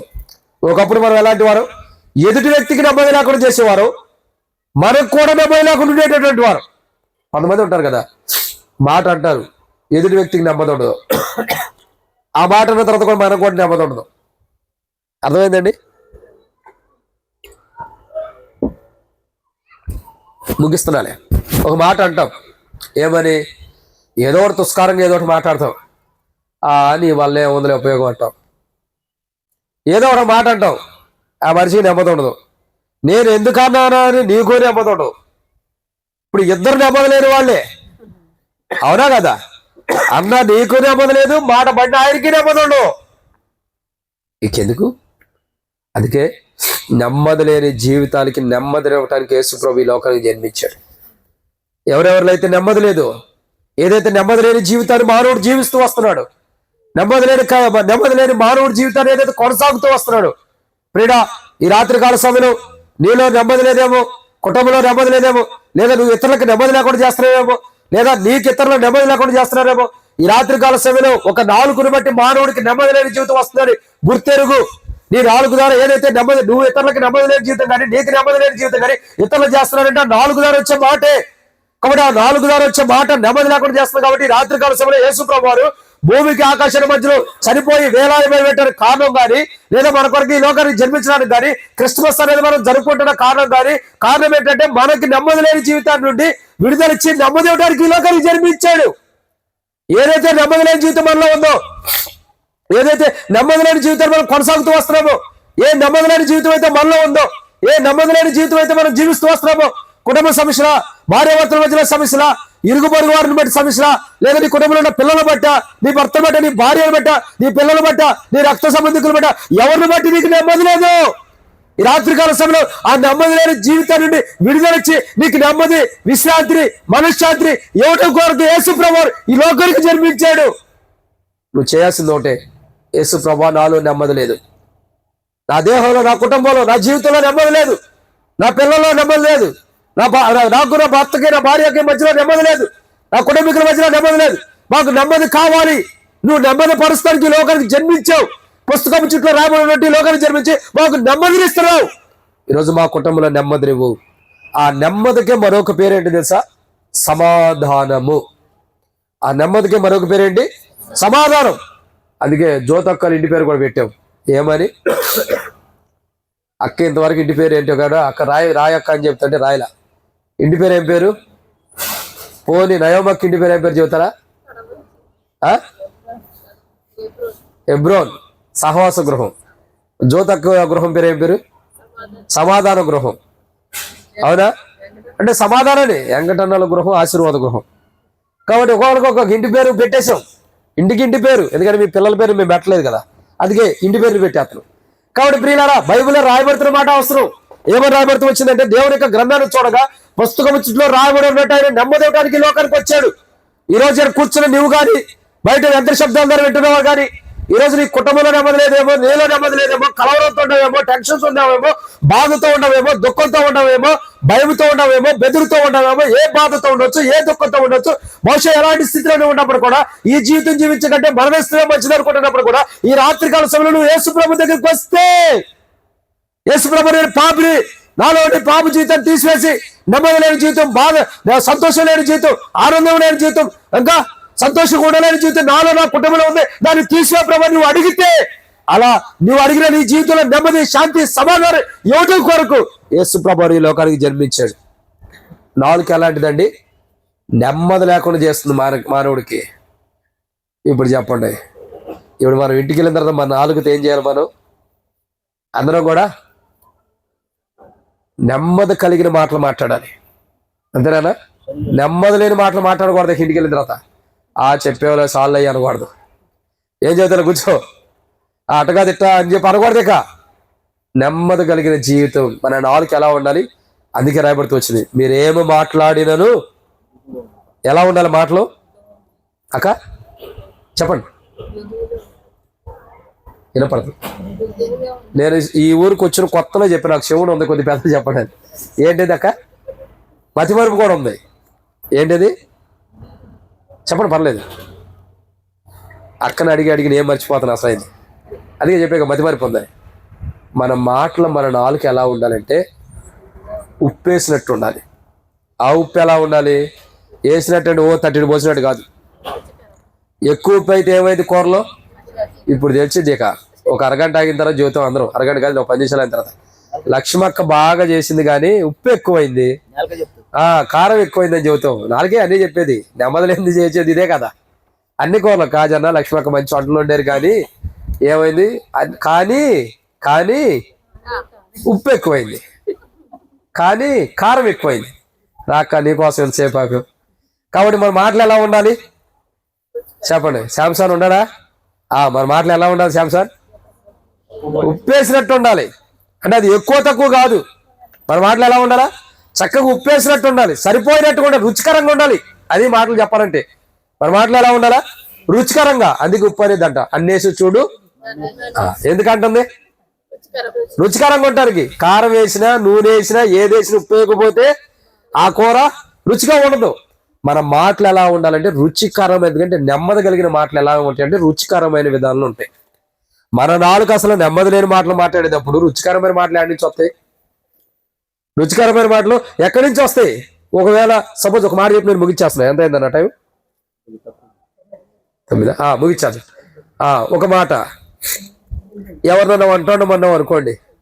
ఈరోజు ఎవరో ఉండేరక్క వదిలే చెప్పొదిలే. ఎవరినైనా వంటమన్నాం అనుకోండి, మన ఇంట్లోనో లేకపోతే మనలోనో ఎవరినైనా మనకు బాగాలేదు, భర్తనే వంటమన్నాం అనుకో, ఏం చేస్తాడు? ఏమా నన్ను వంటమని చెప్పని కూరలో గత్త ఉప్పు ఎక్కువ వేస్తాడు. ఆయన తినేటప్పుడు వేసుకోడు, ఆయన తినేసిన తర్వాత ఉప్పు ఎక్కువ వేస్తాడు. లేదా ఆమె అంతే, నన్ను ఇన్ని కష్టాలు పెడుతున్న వాడికి బుద్ధి చెప్పాలని ఏం చేసింది? ఆమె మంచిగా కూర తీసుకుని పక్కన పెట్టుకుని ఉప్పేసి పెట్టింది. ఈవిడేమైంది? తినేరా తు ఇట్లాంటి కూర అంటే ఏంటి అంటాడు. నేను చేసేది ఏమంటే గబకనే అయిపోయింది. నేను వేడిగా ఉన్నప్పుడు ఉప్పు చూశాను, అది ఎట్లా ఉంది? వేడిగా ఉన్నప్పుడు తక్కువగా ఉంది కూర. వేడిగా ఉన్నప్పుడు ఇప్పుడు చూడగా తక్కువ ఉంది. చల్లారిపోయిన తర్వాత ఉప్పు ఎక్కువైంది. నేను తక్కువ ఉందని ఉప్పు వేసాను, నేను చేసేది ఏం లేదంటావు. అంత అబద్ధమే. నీ కూర నువ్వు పక్కన పెట్టుకుంటావు. అంటే మరి మాటలు అలా ఉంటాయి. మన వరకే ఉప్పు వేసినట్టు మధురంగా ఉంటాయి, బయటికి వెళ్ళిన తర్వాత ఉప్పు ఎక్కువైతే ఏమైంది? కషంగా ఉంటాయి. అంటే అర్థం ఏంటి? మాటలు ఎలా ఉంటాయి అంటే ఇది మృదువైన కొండవేక నెమ్మది లేకుండా చేస్తాయి. కాబట్టి ప్రియుడ, ఈ రాత్రి కాల సమయంలో ప్రేమ దేవుని బిడ్డలారా, యేసుక్రీస్తు ప్రభు దగ్గరికి వస్తున్న మన జీవితంలో, యేసు ప్రభు దగ్గరికి వచ్చి యేసు ప్రభు అనే పాపిని పాపాలు క్షమించని అడుగుతున్న మన జీవితంలో కావాల్సిన ప్రాముఖ్యత ఏంటో తెలుసా? ఈరోజు మన మాటలు నాలుగు ఎలాంటిదంటే నెమ్మది లేకుండా చేసింది, మనకు నెమ్మది లేకుండా చేసింది, ఎదుటి వ్యక్తి కూడా నెమ్మది లేకుండా చేసి మానవుడి జీవితాన్ని నష్టపరిచేది నాలుక. కానీ ఇటువంటి నెమ్మది లేని జీవితం నీకు నెమ్మది ఉండదు, ఎదుటి వ్యక్తికి నెమ్మది లేకుండా చేసే నాలుకని పరిశుద్ధపరిచి పవిత్రపరిచి నీకు ఎదుటి వ్యక్తి నెమ్మది లేకుండా చేస్తున్న జీవితాన్ని తీసివేసి ఎదుటి వ్యక్తికి నెమ్మదినిచ్చే క్రైస్తవ జీవితాన్ని ఇవ్వటం కొరకై పుస్తకం చుట్టూ రాయబడి ఉన్నట్టు యేసు ప్రభువు ఈ లోకానికి జన్మించాడు. అర్థమైందండి? ఇప్పుడు చెప్పండి. పుస్తకపు చుట్టూ రాయబడి ఉన్నట్లు ఆయన ఈ లోకానికి జన్మించాడు. జన్మించడం ద్వారా ఏం జరుగుతుంది? దేవుడి చిత్తాన్ని నెరవేరుస్తున్నాడు. పుస్తకపు చుట్టూ రాయబడి ఉన్నట్టు ఈ లోకానికి జన్మించి అంటున్నాడు కదా. ఏమన్నాడు? కీర్తన గ్రంథం 40:7. కీర్తన గ్రంథం 40:7. కీర్తన గ్రంథం 40:7. త్వరగా చదవండి. కీర్తన గ్రంథం 40:7. అప్పుడు పుస్తకపు చుట్టలో నన్ను గురించి రాయబడిన ప్రకారము నేను వచ్చి ఉన్నాను. నా దేవా, నీ చిత్తం నెరవేర్చిన సంతోషం. పుస్తకం చుట్టూ రాబడినట్టు ఎందుకు వచ్చాడంటే దేవుడి చిత్తాన్ని నెరవేర్చలేదు. దేవుడి చిత్తం నెరవేర్చడం ద్వారా ఏం జరుగుతుంది? అపోస్తలుడైన పౌలు హెబ్రీయులకు రాసిన పత్రిక 10వ అధ్యాయం మనం చూడండి. ఎన్నో వచ్చినామా? ఇంతకుముందు మీరు చదివారుగా 10వ అధ్యాయం 7వ వచనం నుండి. అప్పుడు నేను గ్రంథం చుట్టూలో నన్ను గురించి రాయబడిన ప్రకారం దేవా, నీ చిత్తం నెరవేర్చడానికి ఇదిగో నేను వచ్చి ఉన్నానంటే 10వ వచనం 7వ వచనం చదివా. తర్వాత 10వ వచనం. యేసుక్రీస్తు యొక్క శరీరం ఒక్కసారే అర్పించబడి చేత ఆ చిత్తమును బట్టి మనము పరిశుద్ధపరచబడి ఉన్నాము. కానీ దేవుడి చిత్తము నెరవేర్చడానికి యేసు ప్రభు ఈ లోకాన్ని జన్మించాడు. దేవుడి చిత్తం నెరవేర్చాలని పుస్తకం చుట్టూ రాయబడి ఉంది. ఆ పుస్తకం చుట్టూ రాయబడినట్టు దేవుడి చిత్తం నెరవేర్చడానికి ఈ లోకానికి వచ్చాడు. దేవుడి చిత్తం నెరవేర్చడం ద్వారా ఏం జరుగుతుందంటే మనం పరిశుద్ధపరచబడుతున్నాం. ఎందుకు పరిశుద్ధపరచబడుతున్నాం అంటే మన నాలుకే మనం నష్టం చేస్తుంది. దేని నుండి పరిశుద్ధపడుతున్నాం అంటే మన నాలుగు ద్వారా అపవిత్రత ఏదైతే పడుతున్నామో, ఏదైతే అపవిత్రపరచబడుతున్నామో దాని నుండి పరిశుద్ధపరుస్తున్నాం. పరిశుద్ధపరుస్తున్నాం కదా, పరిశుద్ధపరచబడుతున్నాం. మన నాలుక ఏ విషయంలో చేస్తుంది? ఒకటి, మన నాలుక అసలు ఏం చేస్తుందండి? ఏ మంచి లేనిది. 2, కఠినమైన స్వభావం, మృదువైన స్వభావం కాకుండా కఠినమైన స్వభావం తీసుకొస్తుంది. 3, దేవుని స్వరూపంలో మానవుని శపించేటట్టు చేస్తుంది. 4, చెడ్డది. 5, విషంతో నిండిది. 6, ప్రాణహాని చేసేది, ప్రాణాంతకమైనది. 7, నెమ్మది లేకుండా చేసేది. ఇటువంటి 4 కలిగిన మనల్ని, 700 అనుభవం కలిగిన మనల్ని పరిశుద్ధపరచడానికి, అదే దేవుడి చిత్తం, పరిశుద్ధపరచడానికి యేసు ప్రభువు ఈ లోకానికి పుస్తకం చుట్టూ రాయబడినట్టు ఈ లోకానికి వచ్చాడు. ఈ లోకానికి జన్మించి మానవుడిని దేవుడి చిత్తమైనటువంటి పరిశుద్ధపరచడం అనే దేవుడి చిత్తాన్ని మానవుడి పట్ల జరిగించి మానవుడిని పరిశుద్ధపరిచి ఆ పరిశుద్ధపరచడానికి ఈ లోకానికి వచ్చాడు. అదే దేవుడి చిత్తం కాబట్టి పరిశుద్ధపరిచి మానవుడి కొరకే పరిశుద్ధపరచడం కొరకే కలువరిశిలో తాను చనిపోయి సమాజం తిరిగి లేచాడు. అందుకే ఈ లోకాన్ని జన్మించాడు. మానవుడిని పరిశుద్ధపరచడమే దేవుడి చిత్తం. అలా పరిశుద్ధపరచడానికి ఈ లోకానికి వచ్చాడు. ప్రేడా ఇక్కడ కూర్చున్న నీ నా జీవితాల్లో పరిశుద్ధపరచబడటం అన్నది ఇంపార్టెంట్. ఈ రాత్రి కాల సమయంలో ఇక్కడ చేరువని వచ్చిన వారు ఎవరైనా ఉంటే, బయట యంత్ర శబ్దాల ద్వారా ఎవరైనా వింటుంటే, దూర ప్రాంతాల్లో ఎవరైనా ఉంటే, ఈ రాత్రి కాల సమయంలో యేసు ప్రభువారు మానవుడైన మనల్ని పరిశుద్ధపరుస్తాడని ఒక సత్యాన్ని గుర్తెరుగు. మనలో కూడా అసత్యాన్ని అపవిత్రం తీసివేసి పరిశుద్ధపరుస్తాడని గుర్తెరుగు. ఈ రాత్రి కాల సమయంలో యేసు ప్రభు దగ్గరికి వచ్చి యేసు ప్రభు అనే పాపిని పుస్తకం చిట్లో రాయబడినట్లు దేవుడి చిత్తానంటే నేను దేవుడి చిత్తం నెరవేర్చాలంటే నేను పరిశుద్ధపరచడానికి ఈ లోకానికి నరవతానికి నువ్వు జన్మించావు. నాలో ఉన్న పాపాన్ని తీసివేయి. నా నాలుగు ద్వారా ఏదైతే ఏదంతల నష్టం నాకు వస్తుందో ఆ నష్టం ప్రాణహాని కానీ నెమ్మది లేదు కానీ అపవిత్రమైనది కానీ మంచి లేదు కానీ చెడ్డది కానీ ఏదైతే నా నాలుగు ద్వారా నాకు వస్తుందో దాన్ని తీసివేసి నన్ను పరిశుద్ధపరచు ప్రభు అని మన ప్రభుని అడుగుదాం. ప్రార్థన అట్లా మనం అడుగునట్లు ప్రభు సాయించడు కాక ప్రార్థన. పరిశుద్ధుడు అయిన తండ్రి, ప్రేమ కలిగిన దేవా, ఈ రాత్రి కాల సమయంలో నీ సన్నిధిలోకి వస్తున్నాం. నేను పాపిని, నాలో ఉన్న పాపాలు క్షమించండి. నా నాలుక ఇతరులకి నెమ్మది లేకుండా చేస్తుంది. నా నాలుక నాకు చెడ్డ జీవితాన్ని ఇస్తుంది. నా నాలుక మంచిది లేదు. నా నాలుక ప్రాణాంతకమైనది, ప్రాణహాని చేసేది. నా నాలుక నెమ్మది లేకుండా చేసేది. నా నాలుక ప్రభా ఇతరుల మరణాన్ని తీసుకొచ్చేది. కాబట్టి ప్రభా ఇటు నాలుక కలిగిన నన్ను ఇంక నాలుకే అనేకులు శపిస్తుంది. కాబట్టి ప్రభా ఇట్లాంటి జీవితం కలిగిన నన్ను మార్చడం కొరకై నరవతరిగి లోకాన్ని జన్మించావు. యేసు ప్రభా నాలో ఉన్న పాపాన్ని మీరు కడగండి, పరిశుద్ధపరచండి. నా నాలుగు ద్వారా ఏదైతే నేను అపవిత్రపరచబడుతున్నాను, ఏదైతే కఠినమైపోతున్నాను, ఏదైతే ఇతరుల ప్రాణహాని ఉంటుందో నాకు ప్రాణహాని ఉంటుందో, ఏదైతే ఇతరులకు నెమ్మది లేకుండా చేస్తుందో నాకు నెమ్మది లేకుండా చేస్తుందో, ఈ నాలుగు ద్వారా వచ్చి ప్రతి పాపను కడిగి పవిత్రపరచండి. అదే దేవుని చిత్తం. నన్ను పరిశుద్ధపరచడమే దేవుని చిత్తం. ప్రభా నా నాలుగు ద్వారా వచ్చే ప్రతి పాపను మీరు కడిగి పవిత్రపరచండి, పరిశుద్ధపరచండి. నాలో ఉన్న ప్రతి బలహీనత మీరు కడిగి పరిశుద్ధపరిచి పవిత్రపరచమని నేను పాపిని ఒప్పుకుంటున్నా. నా నాలుగు ద్వారా ఎన్నో పాపాలు చేస్తూ వచ్చా, ఎన్నో తప్పులు చేస్తూ వచ్చా. వాటన్నిటిని కూడా మీరు క్షమించి చెడ్డ నాలుక, మంచి లేనిది, నెమ్మది లేనిది, ప్రాణహాని చేసేది, అనేకులకు నష్టం చేసేది, చెడ్డది, ఇటువంటి నాలుగు కలిగిన నన్ను పరిశుద్ధపరచడం కొరకై పుస్తకం చుట్టూ రాయబడినట్టు మీరు ఈ లోకానికి జన్మించారు. ప్రభా నన్ను పరిశుద్ధపరచండి. పుస్తకం చుట్టూ రాయబడినట్టు దేవుని చిత్తం నెరవేరుస్తున్నారు. దేవుని చిత్తం మమ్మల్ని పరిశుద్ధపరచడం, అలా పరిశుద్ధపరచడం కొరకే మీరు ఈ లోకానికి జన్మించారు. నా నాలుగుతో వచ్చిన ప్రతి పాపాన్ని మీరు కడిగి పరిశుద్ధపరిచి పవిత్రపరచమని దేవ ఇక్కడ చేరి వచ్చిన వారు ఎవరైతే అట్లా అడుగుతున్నారు, యేసు ప్రభా నేను పాపిని, నా నాలుగు ధర నేను ఎంతైతే నెమ్మది లేని జీవితం ఇతరులకు నెమ్మది లేకుండా చేస్తున్నాను, అపవిత్రమైన చెడ్డమైన మాటలు పడుతున్నాడు, మంచి లేకుండా ఉన్నావు, కఠినమైంది ఉంటున్నావు, క్షమించు ప్రభా నేను ఎవరైతే అడుగుతున్నారో వారిని క్షమించి వారి జీవితాలు ఎక్కడ కూర్చున్నవారు కానీ బయట ఉన్నవారు కానీ యంత్ర శబ్దాల ద్వారా వింటున్నవారు కానీ ఎవరైతే ప్రభా యేసు ప్రభా నేను పాపిని వారు క్షమించాలని అడుగుతున్నారో అటు వారి పాపాలు క్షమించినట్లు మీరే సహాయం చేయమని ప్రభా యేసు క్రీస్తు నామమున పేరటి శ్వాసంతో ప్రార్థించి స్తుతించి అడిగి పెట్టుకుంటున్నాం తండ్రి, ఆమేన్. సమయంలో ప్రకటనలు ఎవరు ఉన్నాయమ్మా? రండి. మరి వచ్చిన వాళ్ళకి ప్రేమ విందు కానీ అలాంటివి ఉన్నాయా? మరి రండి, ఎవరో ఒకళ్ళు వచ్చి చెప్తారా? అన్నయ్య వచ్చాడా? అన్నాడన్నా సరే రండి, ఎవరో ఒకళ్ళు రండి. దా అన్నా ఇంటి యజమానుడు వచ్చి చెప్తాడు.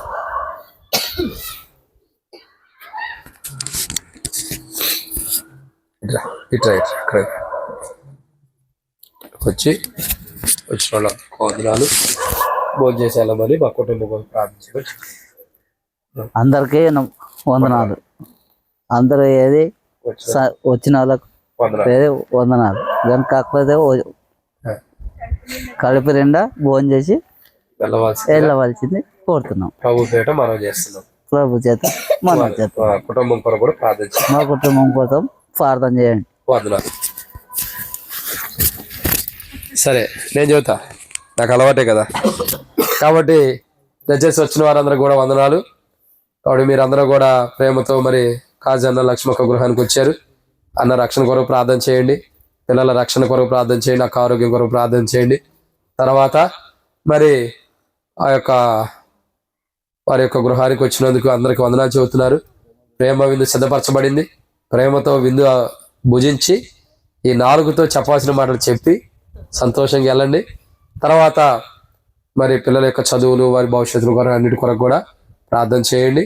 వారికి ఏవైతే కష్టాలు, బాధలు ఉన్నాయి, అప్పులు ఉన్నాయి, అవన్నీ తీరటం కొరకు కూడా వ్యక్తిగతమైన ప్రార్థన కూడా జ్ఞాపకం చేసుకుని ప్రార్థన చేయండి. వారి కుటుంబం కొరకు ప్రార్థన చేయండి. మరి చివరి ప్రార్థన మనం చేసుకుందాం.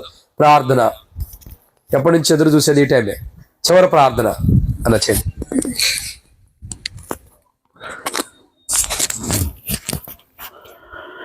ప్రేమగల తండ్రి, కృపగల దేవ, సర్వాధికారి, ఇంతవరకు మా మధ్యలో ఉండి ఈ చక్కటి యొక్క లేఖన భాగాల ద్వారా మీరు మాట్లాడినందుకు వందనాలు ప్రభా. సహాయం చేయండి. వచ్చినటువంటి బంధుమిత్రాదులు, మరి సంఘము, యువలాసులందరూ కూడా తండ్రి, చుట్టుపక్కల వారు, బంధుమిత్రులు, శరీర సంబంధం అందరూ వచ్చి కూడా ఈ యొక్క వాక్యంని విన్నారు ప్రభా. మరి ఆదిలో మరి అవ్వని, ఆదాంని మీరు సృష్టించి ఏదైనా తోటలో ఉంచి సమస్త ఫలహారములకు తినే ఆహారము మరి ఇచ్చినప్పుడు చూపించి మీరు సమస్తమును తినవచ్చును, కానీ మరి మధ్యలో ఉన్న చెట్టు ఫలమును భుజించొద్దు, అప్పుడు మీరు చనిపోతారని చెప్పినప్పుడు మరి అపవాది సాతానుడు సర్పమై దేవా ఏదైతే వద్దని చెప్పినటువంటి ఫలముని మరి అవ్వకు తినిపించాదో మరి సర్ప విషము మరి నాలుక మీద వచ్చిందని లేఖన భాగాల ద్వారా చూశాం ప్రభా. మరి ఆ నాలుక ద్వారానే శపిస్తున్నాము, మరి నేను పూజిస్తున్నాము ప్రభా, మరి కొనియాడుతున్నాం ప్రభా. మరి అలాంటి శపం ద్వారా మేము నష్టంలో, కష్టంలో పడి నశించిపోయి ఉంటున్నాం ప్రభా. అలాంటి నశించుట నీకు ఇష్టం లేక తిరిగి దేవా మానవ ఆకారంలో లోకానికి వచ్చి కన్యక గర్భంలో జన్మించి దేవా మీరు 33.5 సంవత్సరములు జీవించి అద్భుతములు, ఆచార కార్యాలు చేసి మానవుని రక్షించుటకు ప్రభా తిరిగి నీ స్వరక్తం ఇచ్చుకొని నీ సొత్తుగా సొమ్ముగా చేసుకొని తిరిగి నీ రాజ్యంలో వారసుడిగా ఉంచుటకు ప్రభా నీవంత దయ చూపించినందుకై నీకు స్తోత్రములు ప్రభా. సహాయం చేయండి. ఈ లోకంలో నెమ్మది లేదు దేవా, శాంతి లేదు, సమాధానం లేదు. అందుకే మీరు లోకానికి వచ్చినారు. సమస్తమైన వారలారా నా యొద్దకు రండి, మీకు విశ్రాంతినిస్తానని పదే మీ లేఖన భాగాల ద్వారా మీరు మాట్లాడినందుకై, నీ దైవజనుల ద్వారా ఈ యొక్క లేఖనాలు చూపించినందుకై నీకు స్తోత్రములు దేవా. మరి గ్రంథంలో చుట్టబడి ఉన్నది మాట ప్రభా. మీరు 2020 సంవత్సరం క్రితమే మా కొరకే సిద్ధపరిచినారు. ఇలాంటి దేవా లేఖనాలు అందరూ వచ్చిన బిడ్డలందరూ ఆశీర్వదించండి. ఇది తెలుసుకొని రక్షణ మారు మనసు గ్రహించి దేవా నీ యొక్క లేఖన భాగాలు చదువుకుంటూ దేవా మరి యొక్క స్థానానికి అనగా నీ యొక్క పరిశుద్ధ స్థలముకు ఆదివారం ప్రభా ప్రార్థన కలిగి ఉంటకు, ఇంకా మిగతా లేఖన భాగాలు గ్రహించి నడుచుకున్నటకు నీ కృప అనుగ్రహించమని నీకే మహిమ, ఘనత, ప్రభావాలు చెల్లిస్తూ దేవా మరి ఇప్పుడు చేసినట్టు ప్రేమ విందు కాజా మరి లక్ష్మి కొరకు వాళ్ళు ప్రేమతో చేసినటువంటి విందుని కూడా మరి మేమందరం పూజించి ఇది గ్రహించి దేవా మేల్క కలిగి ఉంటకు నీ కృప అనుగ్రహించమని యేసుక్రీస్తు నామమున ప్రార్థన స్తుతించి వేడుకొనుచున్నాం తండ్రి. ఆమేన్. ముగించుకుందాం. తొట్టిల్లు కొండ మనల్ని కాపాడుకును, తన మహిమ ఎదుటి మహానందంతో నిర్దోషం నిలబెట్టుటకును శక్తిగల మన రక్షకుడైన ప్రభు యేసుక్రీస్తు ప్రభు యొక్క కృపయు, ప్రేమ, సమాధానమును ఇప్పుడు ఇక్కడ చేరవచ్చిన వారికి, సార్వత్రిక సంఘానికి సదాకాలం 4 ద్వారా ఏదైతే అపవిత్రపరచబడుతున్నారో అపవిత్రపరచబడిన వారి అందరినీ పరిశుద్ధపరచడం కొరకై యేసు ప్రభు వారి లోకాన్ని పుస్తకం చెట్లో రాయబడినట్లు దేవుని చిత్త నెరవేర్చి 4 ద్వారా అపవిత్రమైన వారిని పరిశుద్ధపరచడానికి వచ్చినట్లు ఇక్కడ చేరొచ్చిన వారు, సార్వత్రిక సంఘము, సర్వలోకంలో ఉన్న ప్రజలు, ఇంకా ఎవరైతే అపవిత్రంగా ఉన్నారో వారందరూ కూడా పరిశుద్ధపరచబడినట్లు 4 ద్వారా అపవిత్రులై చేదు అనుభవం కలిగి ఉన్న వారు, నెమ్మది లేనిటువంటి వారికి పరిశుద్ధత కలిగినట్లు వారు పరిశుద్ధపరచబడి పరిశుద్ధ జీవితం కలిగి నోటితో, నాలుగుతో దేవుణ్ణి ఘనమైన రీతిలో హృదయవార దేవుని స్తుతించినట్లు, ఏదైతే నాలుక వారిని అపవిత్రపరుస్తుందో అపవిత్రమైన నాలుక నుండి విడిపించబడి దేవుని స్తుతించినట్లు ఇప్పుడు ఎల్లప్పుడూ సదాకాలం దేవుని కృపా మహేశ్వరంతోనే నడిపించును గాక. ఆమేన్.